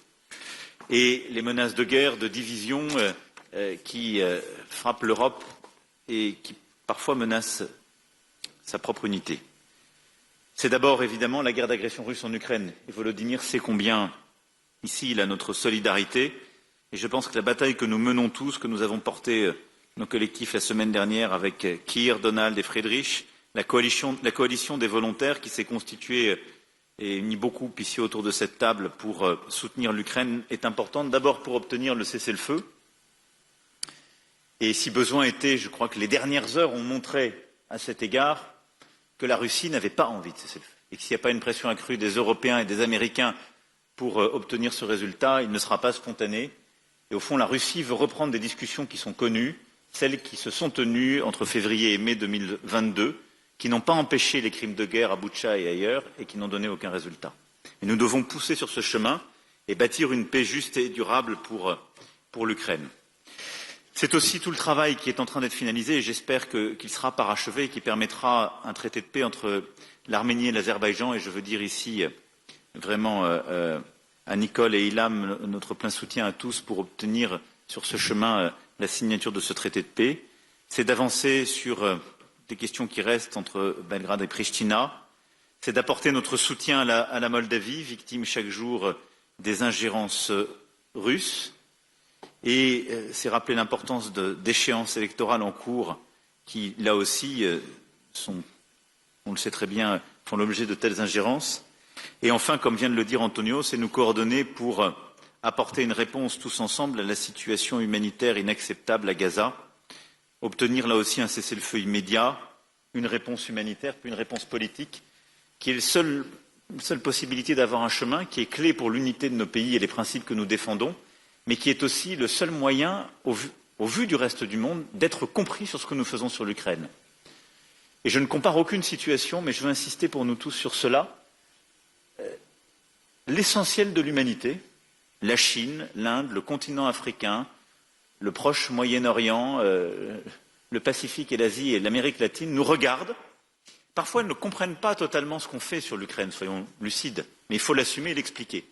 Mais elles ne nous comprennent plus du tout sur l'Ukraine quand nous restons silencieux sur Gaza. Parce qu'elles nous disent, vous êtes étranges, vous nous dites que notre vie est en jeu quand il y a la souveraineté territoriale qui est attaquée, puis vous fermez les yeux quand il y a un massacre. Et je ne compare rien, je sais les histoires, mais je veux vraiment ici nous réveiller collectivement sur la cohérence que nous devons tenir sur ces points. Au fond, nous le voyons, toutes ces situations montrent le besoin de paix, la nécessité évidemment de revenir par la diplomatie, mais c'est le chemin sur lequel nous devons trouver l'unité pour notre sécurité et sur lequel nous devons construire aussi une réponse collective et derrière, pour être crédible, là aussi, avoir une réponse commune.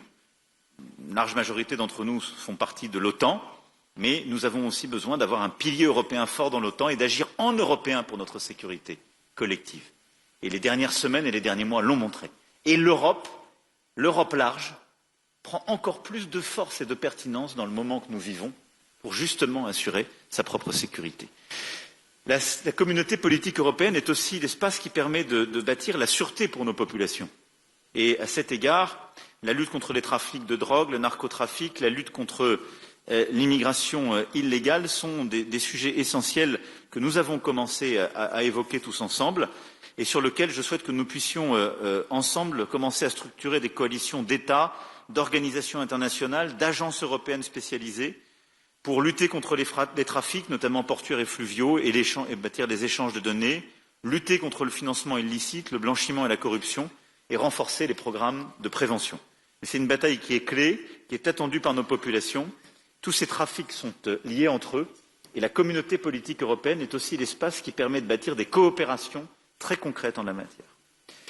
Troisième élément, c'est la sécurité démocratique.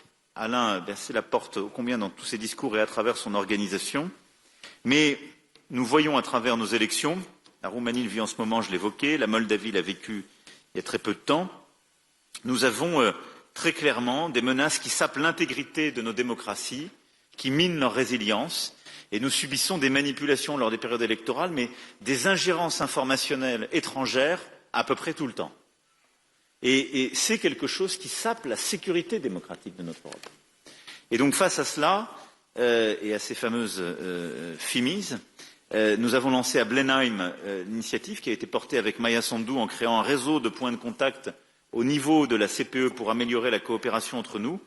Et il faut aller plus loin en protégeant mieux nos infrastructures critiques face aux cyberattaques, en renforçant nos cadres réglementaires sur les contenus illicites en ligne, en traquant les flux financiers qui alimentent ces actions hybrides. Mais cette sécurité démocratique est essentielle. Sinon, en particulier la Russie, continueront de déstabiliser nos opinions publiques pour bouger les lignes. La Commission européenne, je le sais, a des initiatives en cours, mais ce qui a été porté par Maya à Blenheim, je pense, est un point important sur lequel on peut accrocher tout ça. Puis le dernier point, c'est la sécurité économique. Je l'évoquais à Budapest, mais je pense qu'on n'a pas encore suffisamment pris la mesure que nous constituons un marché de 700 millions d'habitants. Et ce marché a une puissance extraordinaire. Il est beaucoup plus gros que le marché américain, il est beaucoup plus cohérent. Et en fait, compte tenu du niveau de vie moyen, il est plus structurant que le marché chinois. Si nous savons agir tous ensemble, c'est une énorme puissance de feu. D'abord, en renforçant les coopérations, en abattant les barrières tarifaires, en ayant de la convergence réglementaire, pour faire de notre grande Europe, de notre large Europe, quelque chose de beaucoup plus uni sur le plan commercial et sur le plan de l'intégration économique. C'est tous les débats qu'on a entre l'Union européenne et Royaume-Uni et qui sont menés en ce moment, mais c'est aussi les débats qu'on avait eus et que vous aviez structurés, en particulier Alexandra et Eddy sur toute la région. Mais je souhaite qu'on puisse vraiment aller beaucoup plus loin sur cette intégration économique de la région, indépendamment des sujets d'élargissement et d'Union européenne. Et je pense que nous devons nous coordonner très fortement pour faire face à toutes les attaques extérieures ou, au fond, à tout ce qui crée de la concurrence déloyale. On est tous face aux tarifs américains, coordonnons-nous. On sera beaucoup plus fort si on se coordonne avec un marché de 700 millions d'habitants et de consommateurs. On fait tous face à la concurrence déloyale de certains produits venant d'Asie en raison de différences de règles ou de la sursubvention de surcapacité. Coordonnons-nous, on sera beaucoup plus fort pour protéger nos marchés et ce commun. Et donc, je souhaite qu'on essaie de structurer aussi une réflexion et un travail autour de la sécurité économique à l'échelle du continent et donc autour de la communauté politique européenne. Voilà les quelques mots que je voulais dire, mais au fond, on le voit bien, notre grande Europe est à un moment de réveil géopolitique. Si justement on veut éviter le rapt et la Renaissance a continué de peindre les mythes et au fond le grand risque que Europe court, alors je ne sais pas si c'est Zeus transformé en taureau qui la ravira, ce que je sais c'est que les risques se multiplient face à nous et que la communauté politique européenne est un espace qui nous permet de structurer sur le plan géopolitique et militaire, sur le plan des sécurités et de la sûreté de nos pays, sur le plan économique et sur le plan démocratique, des réponses très concrètes par des coalitions d'action. Et donc pour ça, je pense qu'il est temps, comme ça avait été proposé par Victor et comme Eddy l'a suivi, en effet de formaliser par un secrétariat léger une équipe de coordination de soutien pour suivre les projets concrets de la CPE, qui pourrait être assurée par la troïka des présidences et le président du Conseil européen, et du coup à chaque fois de pouvoir prévoir les 2 présidences à venir, ce qui permettrait d'avoir en permanence des troïkas et un suivi des projets que nous lançons dans ce cadre. En tout cas, Eddy, merci de nous permettre de nous retrouver à Tirana et merci pour l'hospitalité et l'amour lyrique de notre Europe que tu portes.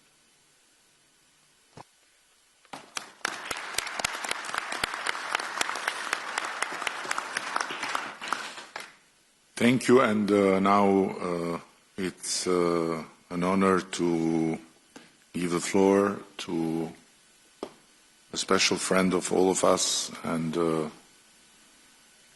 my dear friend V, the President of Ukraine, Volodymyr Zelensky. Thank you so much. Dear friend, thank you so much. Eddie, Prime Minister Ramar, thank you, and thank you, Albania, for hosting us today. Not just in a beautiful country, but in a country that believes in Europe and stands for its future. Dear friends, thank you all for your support, and I appreciate that we share the same understanding. This war Russia against Ukraine must be ended as soon as possible and in a just way. Ukraine needs peace. Peace in Europe depends on whether Ukraine will get it. All of you know that this week we had a real chance to take important steps toward ending this war, if only Putin had not been afraid to come to Turkey.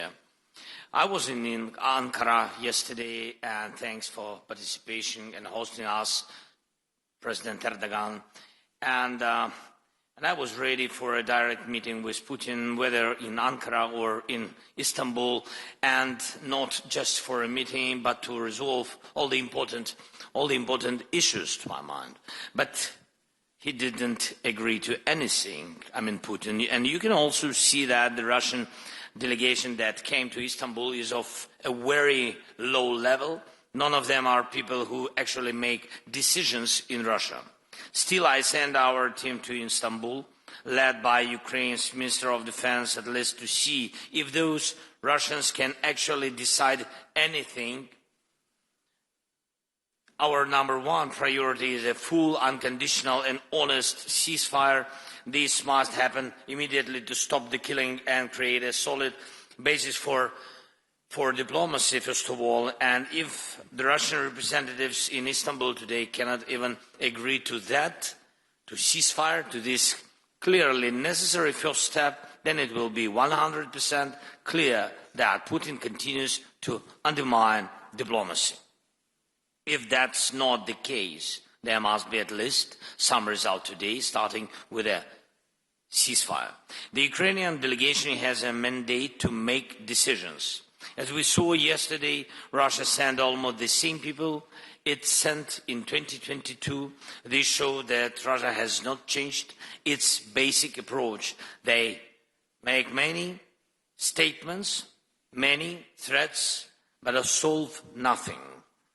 They are doing everything they can to turn this Istanbul meeting into a staged, empty process, just like the ones in 2022.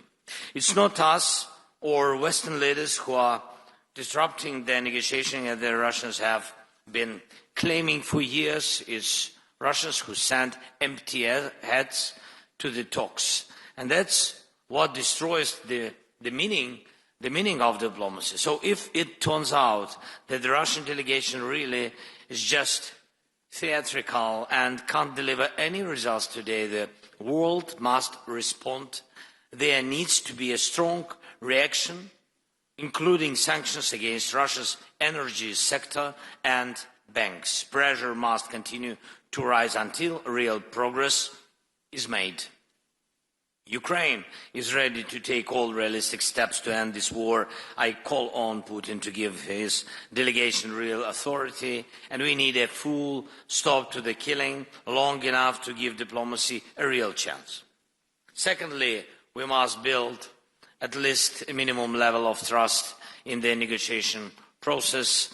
This can be done by releasing prisoners of war, returning Ukrainian children taken by Russia, and releasing civilian hostages currently held by the Russian side. Third, we need to clearly define which issues must be handled at the leadership level, not below. And we all know who makes the real decisions in Russia. Fourth, together with our leaders and together with the countries who are here with us today, we have begun to create a new security architecture for Ukraine and all of Europe. I thank everyone who is on board. Now it's time to move to very practical steps. And fifth, the United States. President Trump wants to end this war. We need to keep working closely with President and stay as coordinated as possible. Long-term U.S. support is also essential. An American backstop is needed. It's important that we all work together on every level to make that happen. And of course, I will keep you informed throughout the day about what is happening in Istanbul and whether there is any chance the Russian delegation will take real steps to stop the killing and bring the war to an end. Thank you, Eddie, again for the invitation.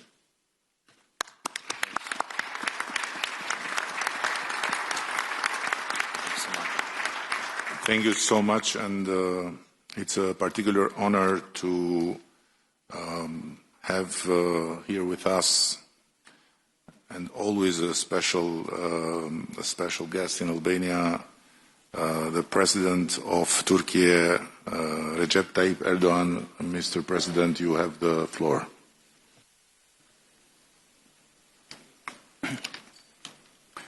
Değerli devlet ve hükümet başkanları, kıymetli katılımcılar, sizleri şahsım ve milletim adına saygıyla selamlıyorum.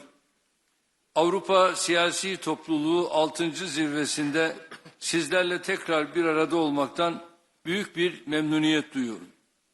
Arnavutluk Başbakanı değerli dostum Sayın Edi Rama başta olmak üzere zirvenin düzenlenmesinde emeği geçenlere teşekkür ediyorum. Kıtamızı yeniden tanımlayacak yeni bir vizyonu konuşmak için bir araya geldik. Birlik içinde, işbirliği temelinde ve ortak eylem ruhuyla hareket etmemiz her zamankinden daha fazla önem taşıyor. Uluslararası alandaki güven bunalımının aşılması için adil ve kapsayıcı bir küresel yönetişim mimarisinin tesis edilmesine ihtiyaç var. Güvenliğin bölünmezliği ve refahın daha hakkaniyetli paylaşılması ilkeleri üzerinde bina edilecek bu dönüşümü bizler Avrupa kıtası olarak öncelikle kendi evimizde başlatmalıyız. Savunma sanayi, enerji, ulaştırma koridorları ve bağlantısallık, arz ve tedarik zincirleri, dijital piyasalar ve kritik mineraller gibi muazzam işbirliği potansiyeline sahip olduğumuz birçok alan bulunuyor. Avrupa güvenliğinin geleceğini istişare ettiğimiz bu kritik dönemde Avrupa Birliği'nin kendi savunma sanayisini geliştirmesine yönelik gayretler faydalıdır. Bu çabaların NATO'nun merkezi rolünü aşındırmayacak şekilde birlik üyesi olmayan müttefikleri de kapsaması gerektiğini düşünüyoruz. REARM ve SAFE gibi girişimlerin bu anlayışla yürütülmesinin Avrupa güvenliğinin hayrına olacağına inanıyoruz.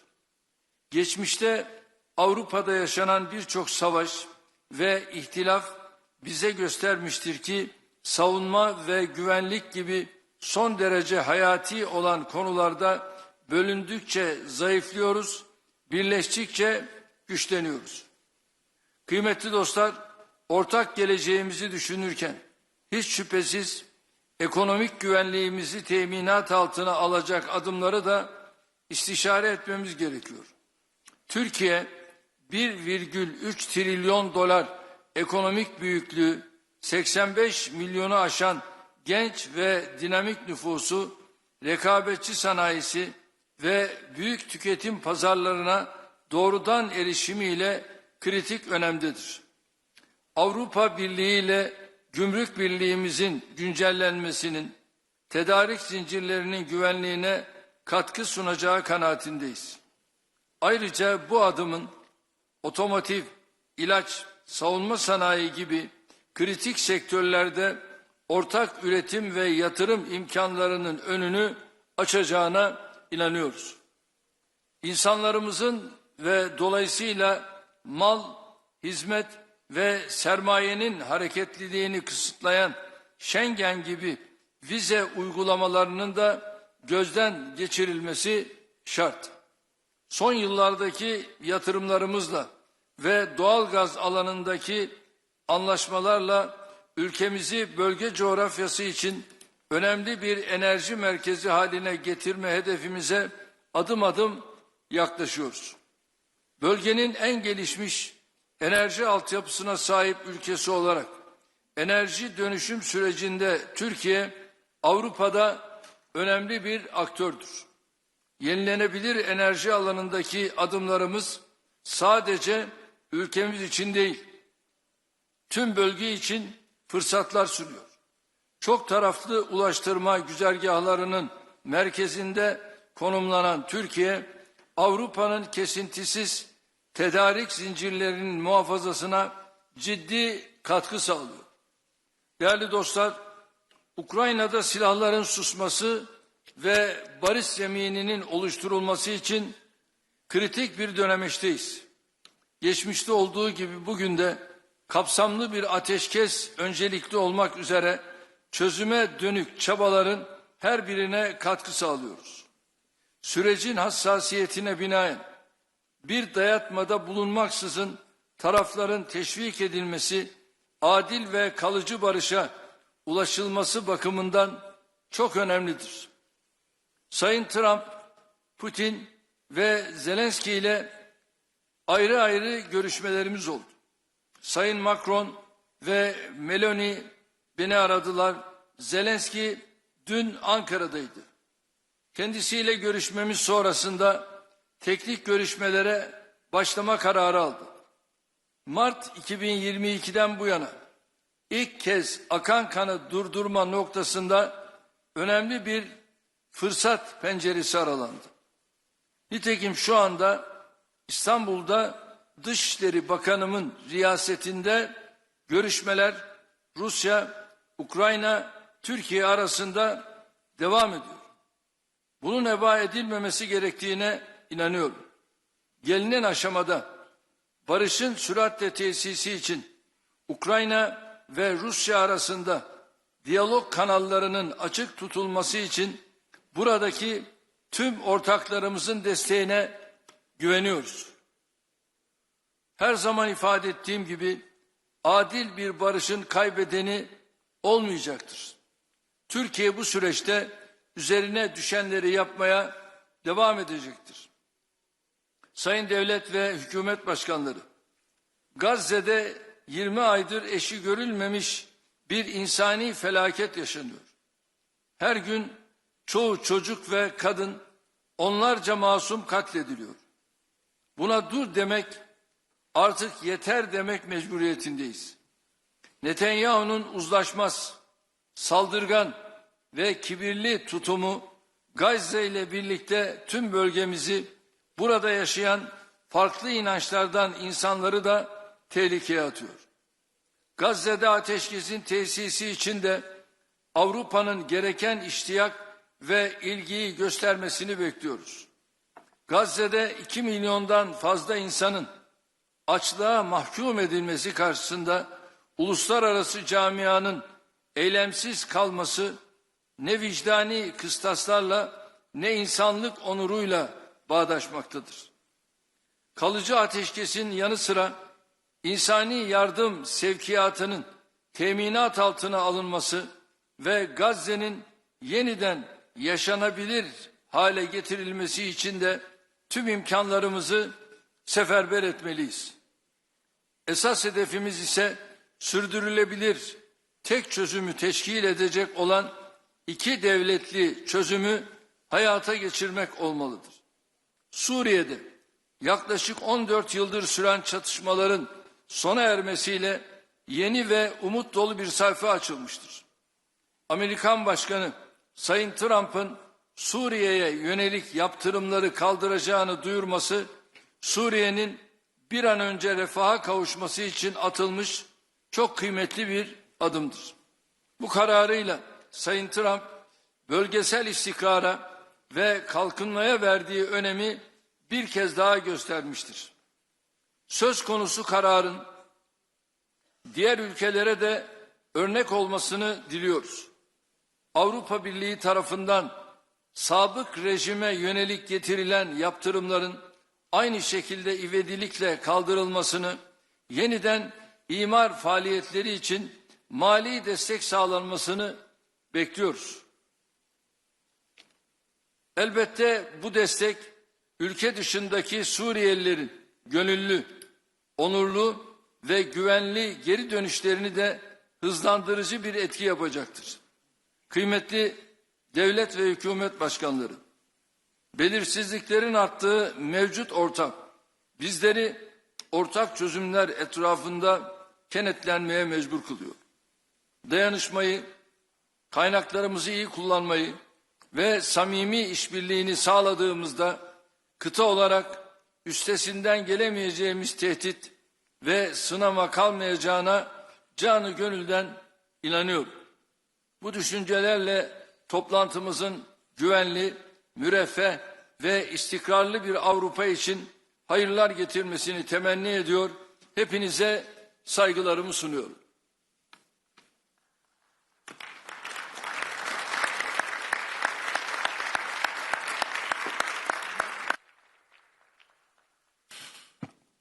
Thank you very much.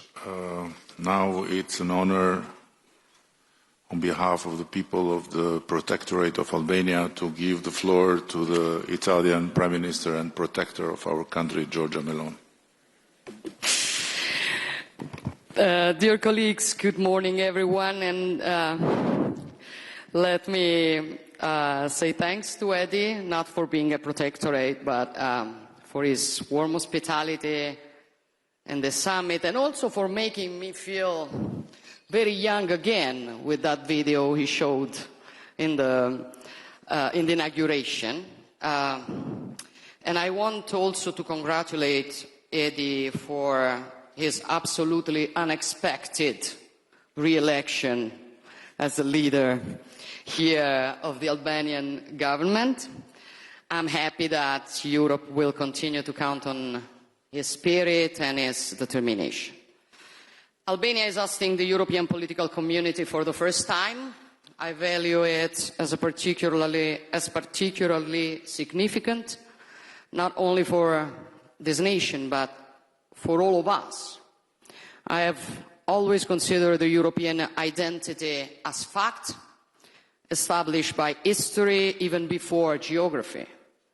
A concept harder to enclose in a definition than to understand by impulse. Albania is, of course, Europe, just like Italy or Serbia or Norway, regardless of whether they are part of this or that organization. That is why it always makes me smile when someone attempts to claim the right to decide who's European and who's not. Among the states that are around this table today, several have decided not to join the EU, others aspire to be part of it. Both are no less European than the 27 EU member states. Yet the EU is today the Sanders Comment home to achieve what I like to call the European reunification, attained amongst people who may differ from one another, and yet they are a part of one whole, like the different fingers of a hand. Peoples who have fought each other over the centuries, yet are in reality one single people. Also, for this reason, being here today means taking a step forward in the historic process of reunifying Europe, because if we really want to build a new Europe in a new world,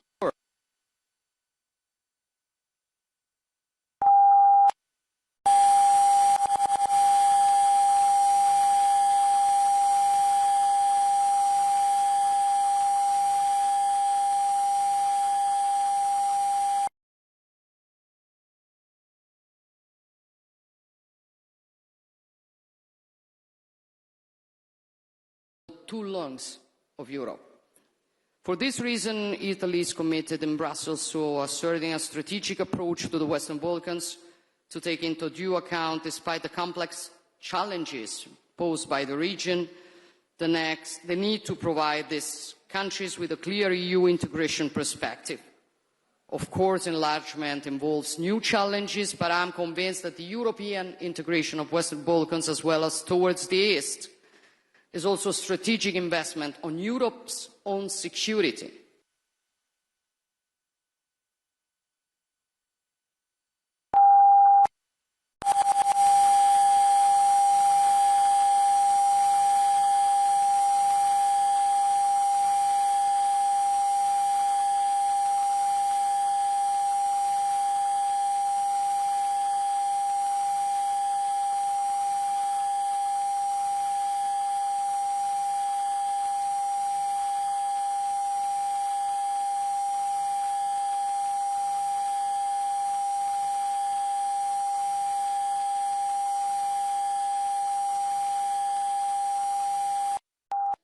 Like a domino, to reigniting or detonating other crisis hotbeds.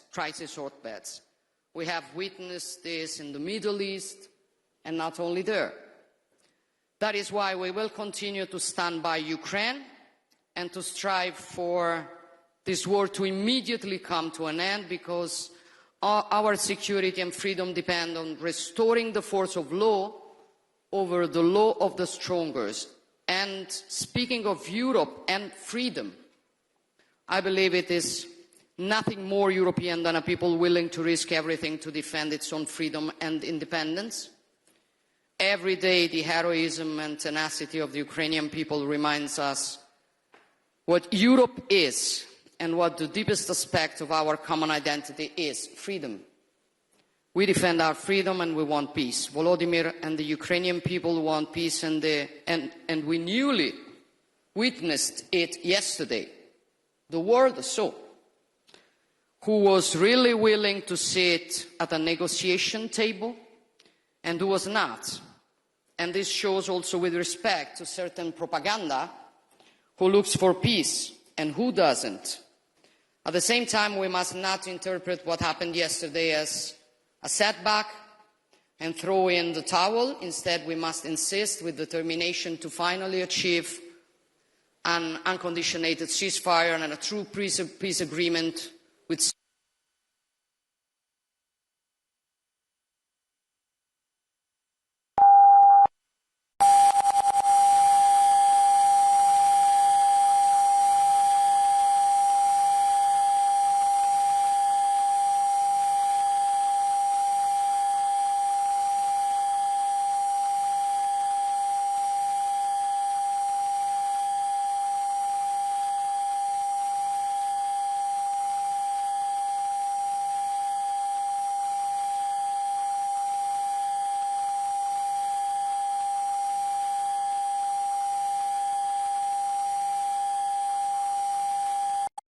amongst European states, if not for protecting what we are and what we want to continue to be in the coming decades and centuries in such a fast-changing world. Because if Europe sometimes proves unable to face the great challenges, it is no one else's fault. It is our responsibility. And it is up to us to choose whether to go along a decline or instead fight it. And if we decide to fight it, first of all, we need to regain awareness, which is mainly awareness of who we are, what the European civilization is, of the great achievements it has accomplished across the history of humankind. A synthesis of values resulting from the encounter between Greek philosophy, Roman law, Christian humanism, a synthesis of values that allowed European civilization to conceive a world in which the person is central, life is sacred, and human beings are free and equal. A civilization that respects the identities of the others without denying its own, and that builds peace where instead others see destruction. We are this. We are this before everything. And I think we have first of all, to remember it every day if we want to build a Europe up to the role received from history. Thank you.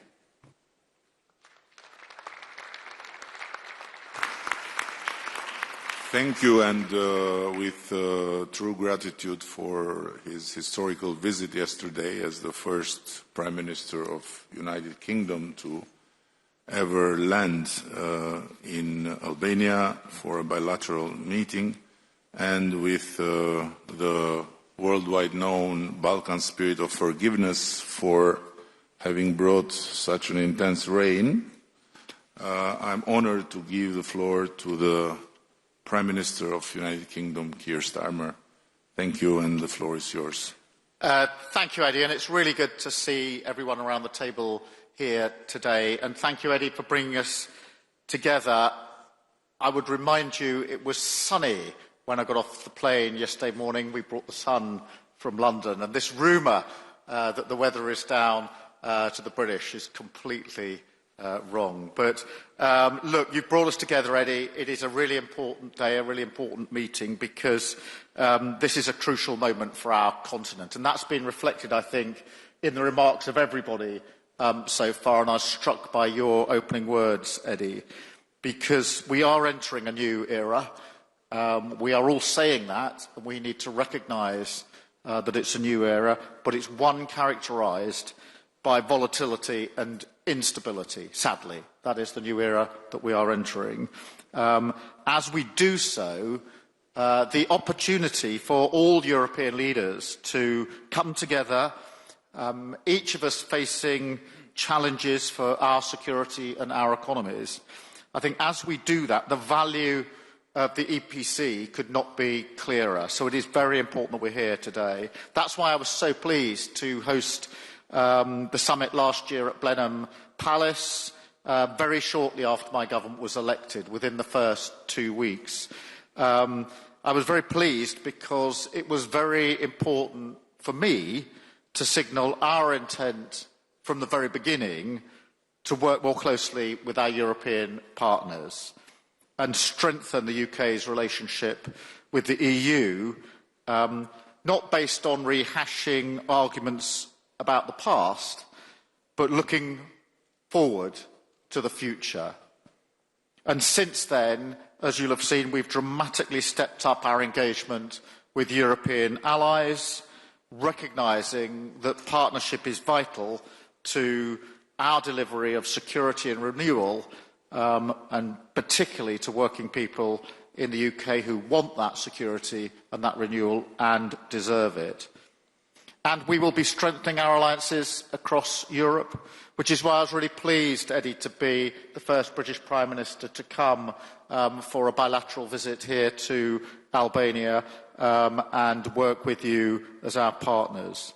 And that's why I'm very pleased to be hosting Ursula and Antonio in London on Monday for the first UK-EU summit, a very important moment in this new era, and a moment that is about recognising that many of the challenges we face, whether that's migration, growth, security, they are shared challenges, and only shared solutions will solve them. And obviously our most urgent challenge here today is securing a just and lasting peace for Ukraine, a just and lasting peace. Those words, just and lasting, being so important. And that is why it's vital that we all step up to do more for our own defence. And last week I announced a major package of sanctions on the Russian shadow fleet, ramping up the pressure on Putin and protecting our critical infrastructure.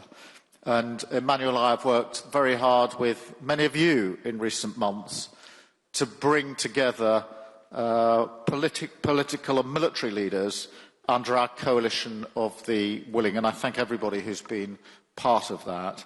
And of course, together with Friedrich and Donald, we joined Vladimir in Kyiv last weekend, not just an important symbol of solidarity and support 80 years after the end of the Second World War, and a reminder that the values that were fought for 80 years ago are precisely the same values that we are fighting for tomorrow, at the moment, in relation to Ukraine, but also an important moment to bring together, and supported by President Trump, the argument about an unconditional ceasefire, that Putin must come to the table for that unconditional ceasefire, and to issue, as we did last weekend, that ultimatum.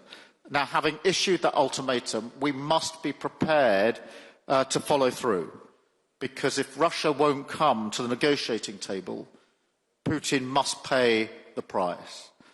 And I think yesterday, as already been mentioned, was further evidence that Putin is not serious about peace.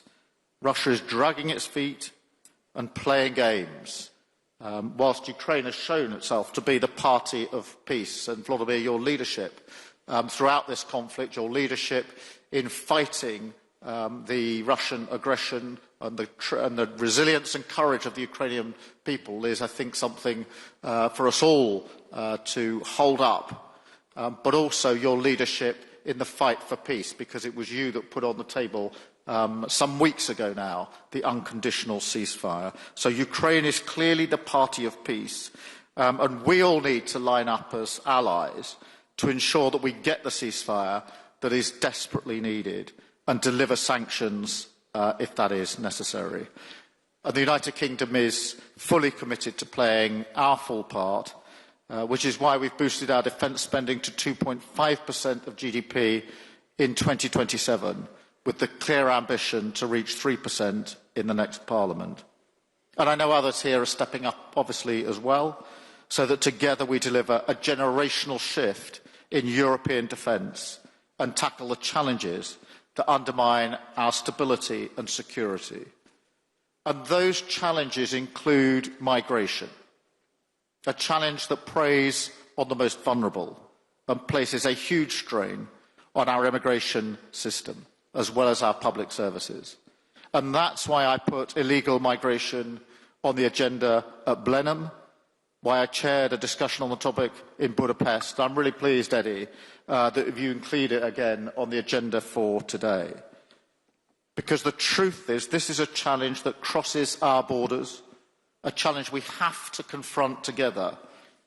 All of our citizens want an immigration system that is fair and that works for the national interest. And now is the time to work together to secure our shared borders. And this approach is already paying off. Yesterday, I visited Durrës port and saw firsthand how the UK is working with Albanian law enforcement to disrupt cross-border crime. And in March, I hosted the first major international summit to tackle organised immigration crime, highlighting work with European partners that is already driving results. But now is the time to do more across the board on immigration, national security, and we all know it's absolutely critical to our economic security as well. So in a new era for trade and the economy, we will increase our resilience, strengthen our alliances, and reduce barriers to trade with our allies around the world and across Europe.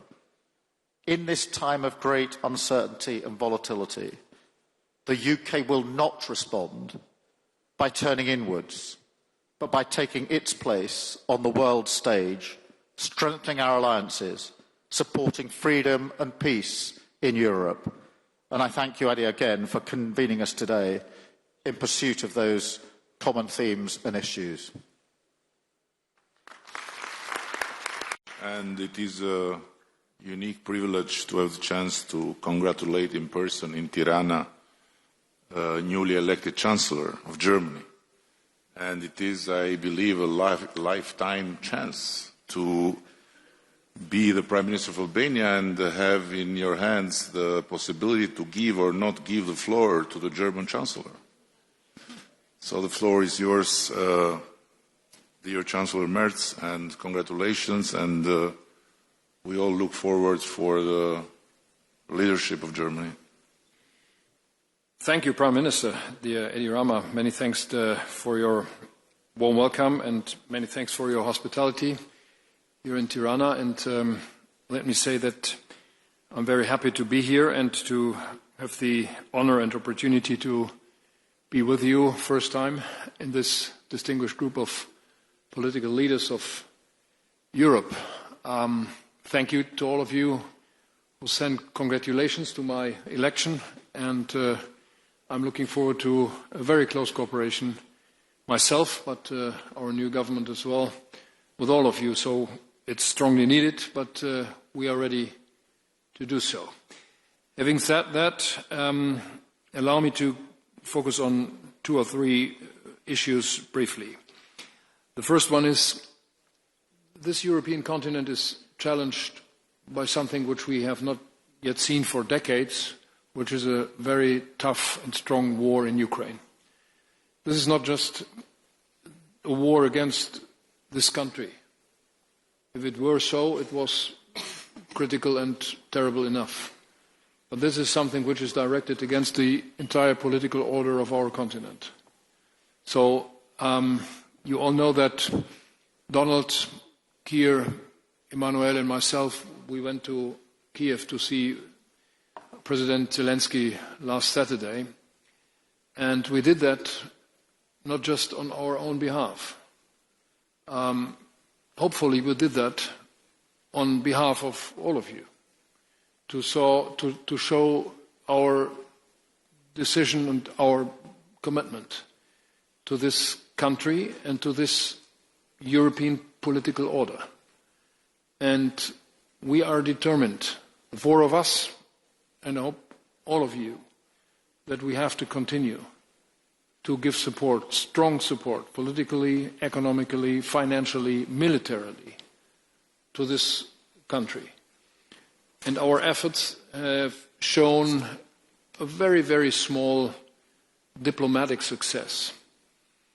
The fact that they are meeting today, first time for 3.5 years, is a very small but first positive signal.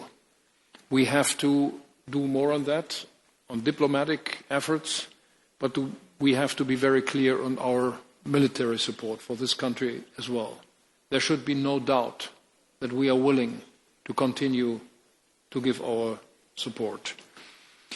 My second comment goes to our alliance with the United States. You know that my country is extremely grateful for what the Americans did after the Second World War. And we honored that several times in the last decade, especially last week when we celebrated, or when we thought about the 80 years of freedom and peace in Europe. I think that we have to undertake all efforts what we can to keep the Americans on our side. We cannot substitute or replace what the Americans still do for us in Europe, on our continent, and for our peace and freedom. We are faced with migration, and Keir Starmer mentioned that already. So let me give just one brief remark on us. We are faced with migration threats for a decade now. We are trying to resolve that. We will do anything what we can do jointly with the European Union, but we have to do something on our own. All what we are doing is in line with European law, and we are trying to coordinate our efforts with all our neighbors. And we are not willing to do anything what is giving new threats to you. But let's do it strictly, jointly, and efficiently. Third remark goes to our military procurement. We are all willing to spend more on military and on defense. That's true and necessary. But I have one demand. Don't let us talk about money only. We have to talk about efficiency, about the numbers of systems, and about economies of scale. We are not receiving enough material for our money. We are spending a lot of money, and we have to do more. But just spending more money on systems which are too numerous, on procurement which is too complicated, is not enough. So my country and my government is really ready to step forward in terms of more efficiency, better procurement, better cooperation on the European continent. And this is not against somebody outside the European Union. This is just in favor for us. And my last point is, if we are talking about competitiveness of our industries, this is for itself important enough. But we all know that our political systems, that our democracies are at risk. And so if we are showing ourselves able to resolve the problems, the war, the strong migration problems, the competitiveness of our industry, we will prove that our political systems, that our governments, that our democracy is strong enough to do that. And that is, in my view, something which we have all to keep in mind when we are dealing with these issues on the European level. Last but not least, a promise. I know that there were some critics about the German engagement or the German commitment to Europe, to the European institutions and to the European Union. I asked my government to be as much as possible present on the European level, in the Council of Ministers, on other European institutions like this one and others, to show that Germany is clearly committed to what is necessary now in Europe, and that we are willing to find a new approach on our European commitment. That's not because we love Europe so much. That is because we all know that we can only be successful jointly. So many thanks for your warm welcome in this group. I'm looking forward to cooperate with you. I'm feeling very much at home in this group of people. Thank you so much.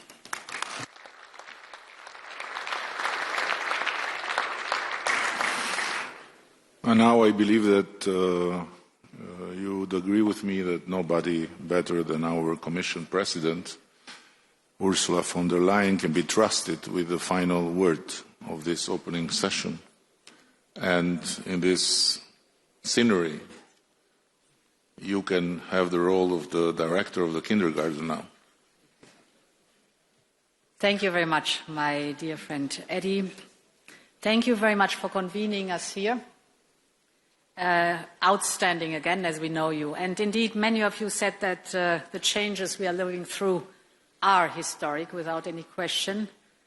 When the wall fell in 1990, the end of history was proclaimed. And you all remember that we assumed that economic and political freedom would eventually converge and that this would unite people. Now, as we are here today, history is back, and so are geopolitics. What we have perceived as a world order is becoming a world disorder, triggered not least by Putin's imperialistic ambitions and other geopolitical struggles. In recent years, and just as we spoke here, Emmanuel, the need for a wake-up call for Europe has often been articulated. Well, today Europe is awake, wide awake. And we know that we must leap forward. We have to close the innovation gap. Eddie, you mentioned it. We have to boost our competitiveness. We have to build our own resilience. And we have to widen and deepen the network of partnerships that we have around the world. We all have learned that when there are big crises, Europe certainly provides some of the big answers. And we all know it in the last years, the pandemic, the climate crisis, Russian war against Ukraine. All these are serious crises that have really challenged us, but Europe has emerged bigger and stronger from every crisis. Europe has moved closer together in the face of these turning points in history. And Europe has stood united in its unwavering support to Ukraine. Because we should not forget, this is also why the European political community has been founded and created, to rally around Ukraine in the face of Russia's aggression and to preserve peace on the continent, while Russia has left Europe. The mere fact that we are sitting here today, together, with you, Volodymyr, is proof of our ironclad unity.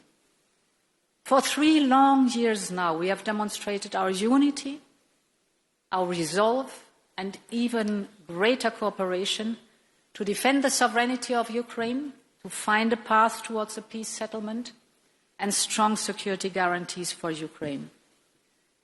And all along the way, most members of the EPC supported hard-hitting sanctions on Russia, and these sanctions are biting. Russia's oil and gas revenues have fallen by almost 80% compared to before the war. Russia's deficit is skyrocketing. Interest rates are prohibitively high. Inflation is on the rise, well above 10%. And we are ready to do more to bring Putin to the negotiation table. Many of the speakers mentioned it. This war has to end. You said it, Georgia. You said it, Keir.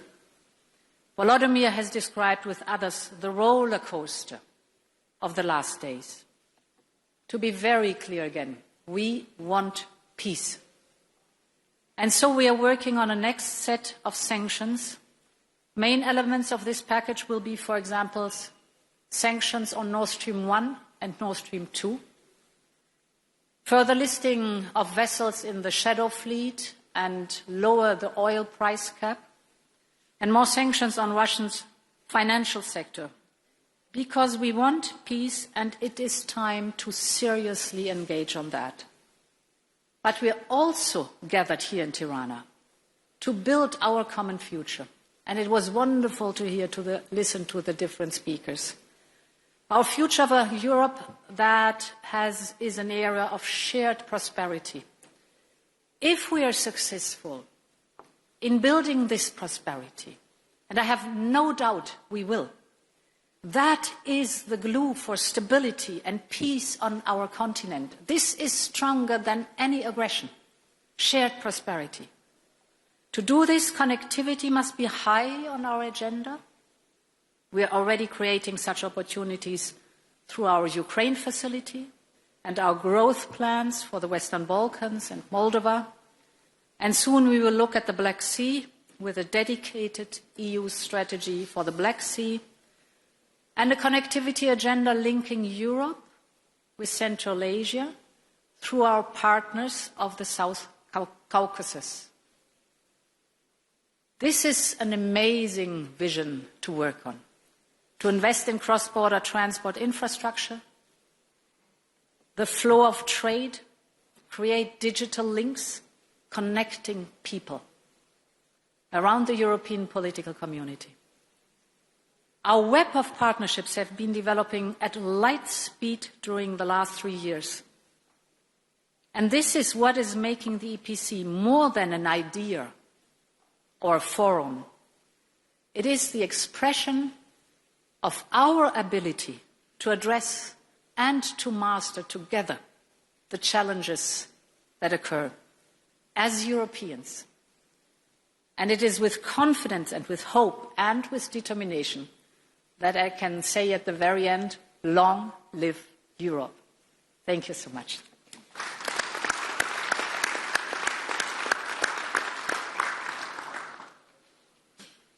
Thank you, and I want to share with you that in our first common law,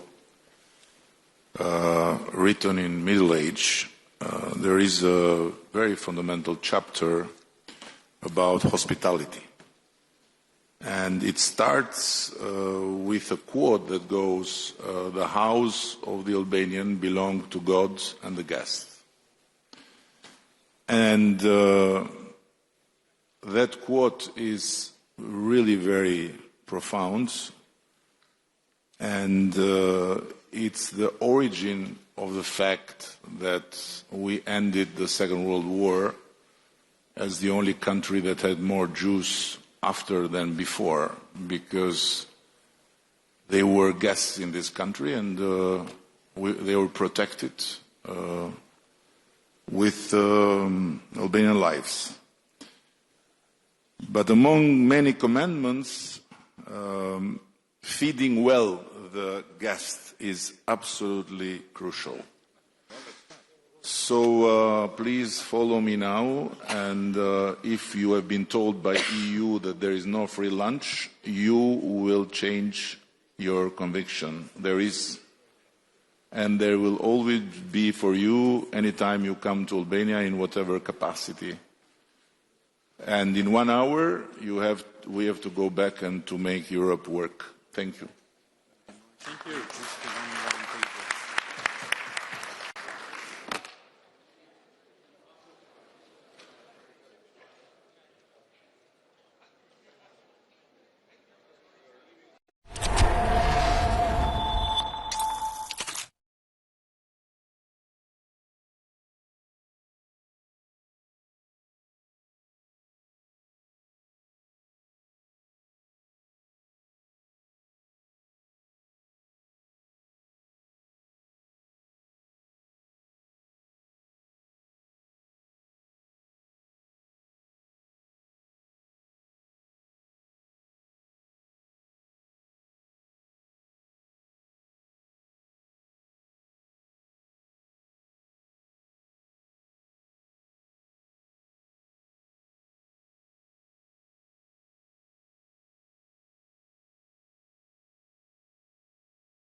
Very happy to be here.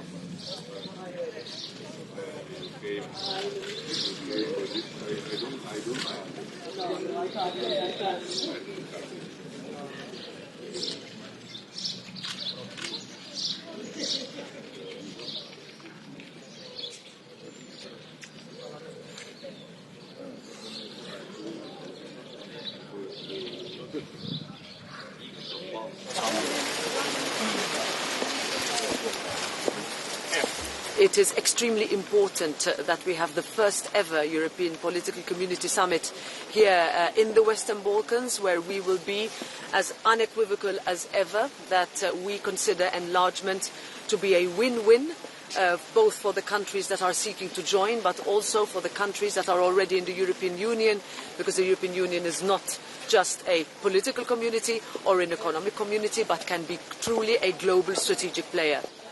And we have always been the firmest.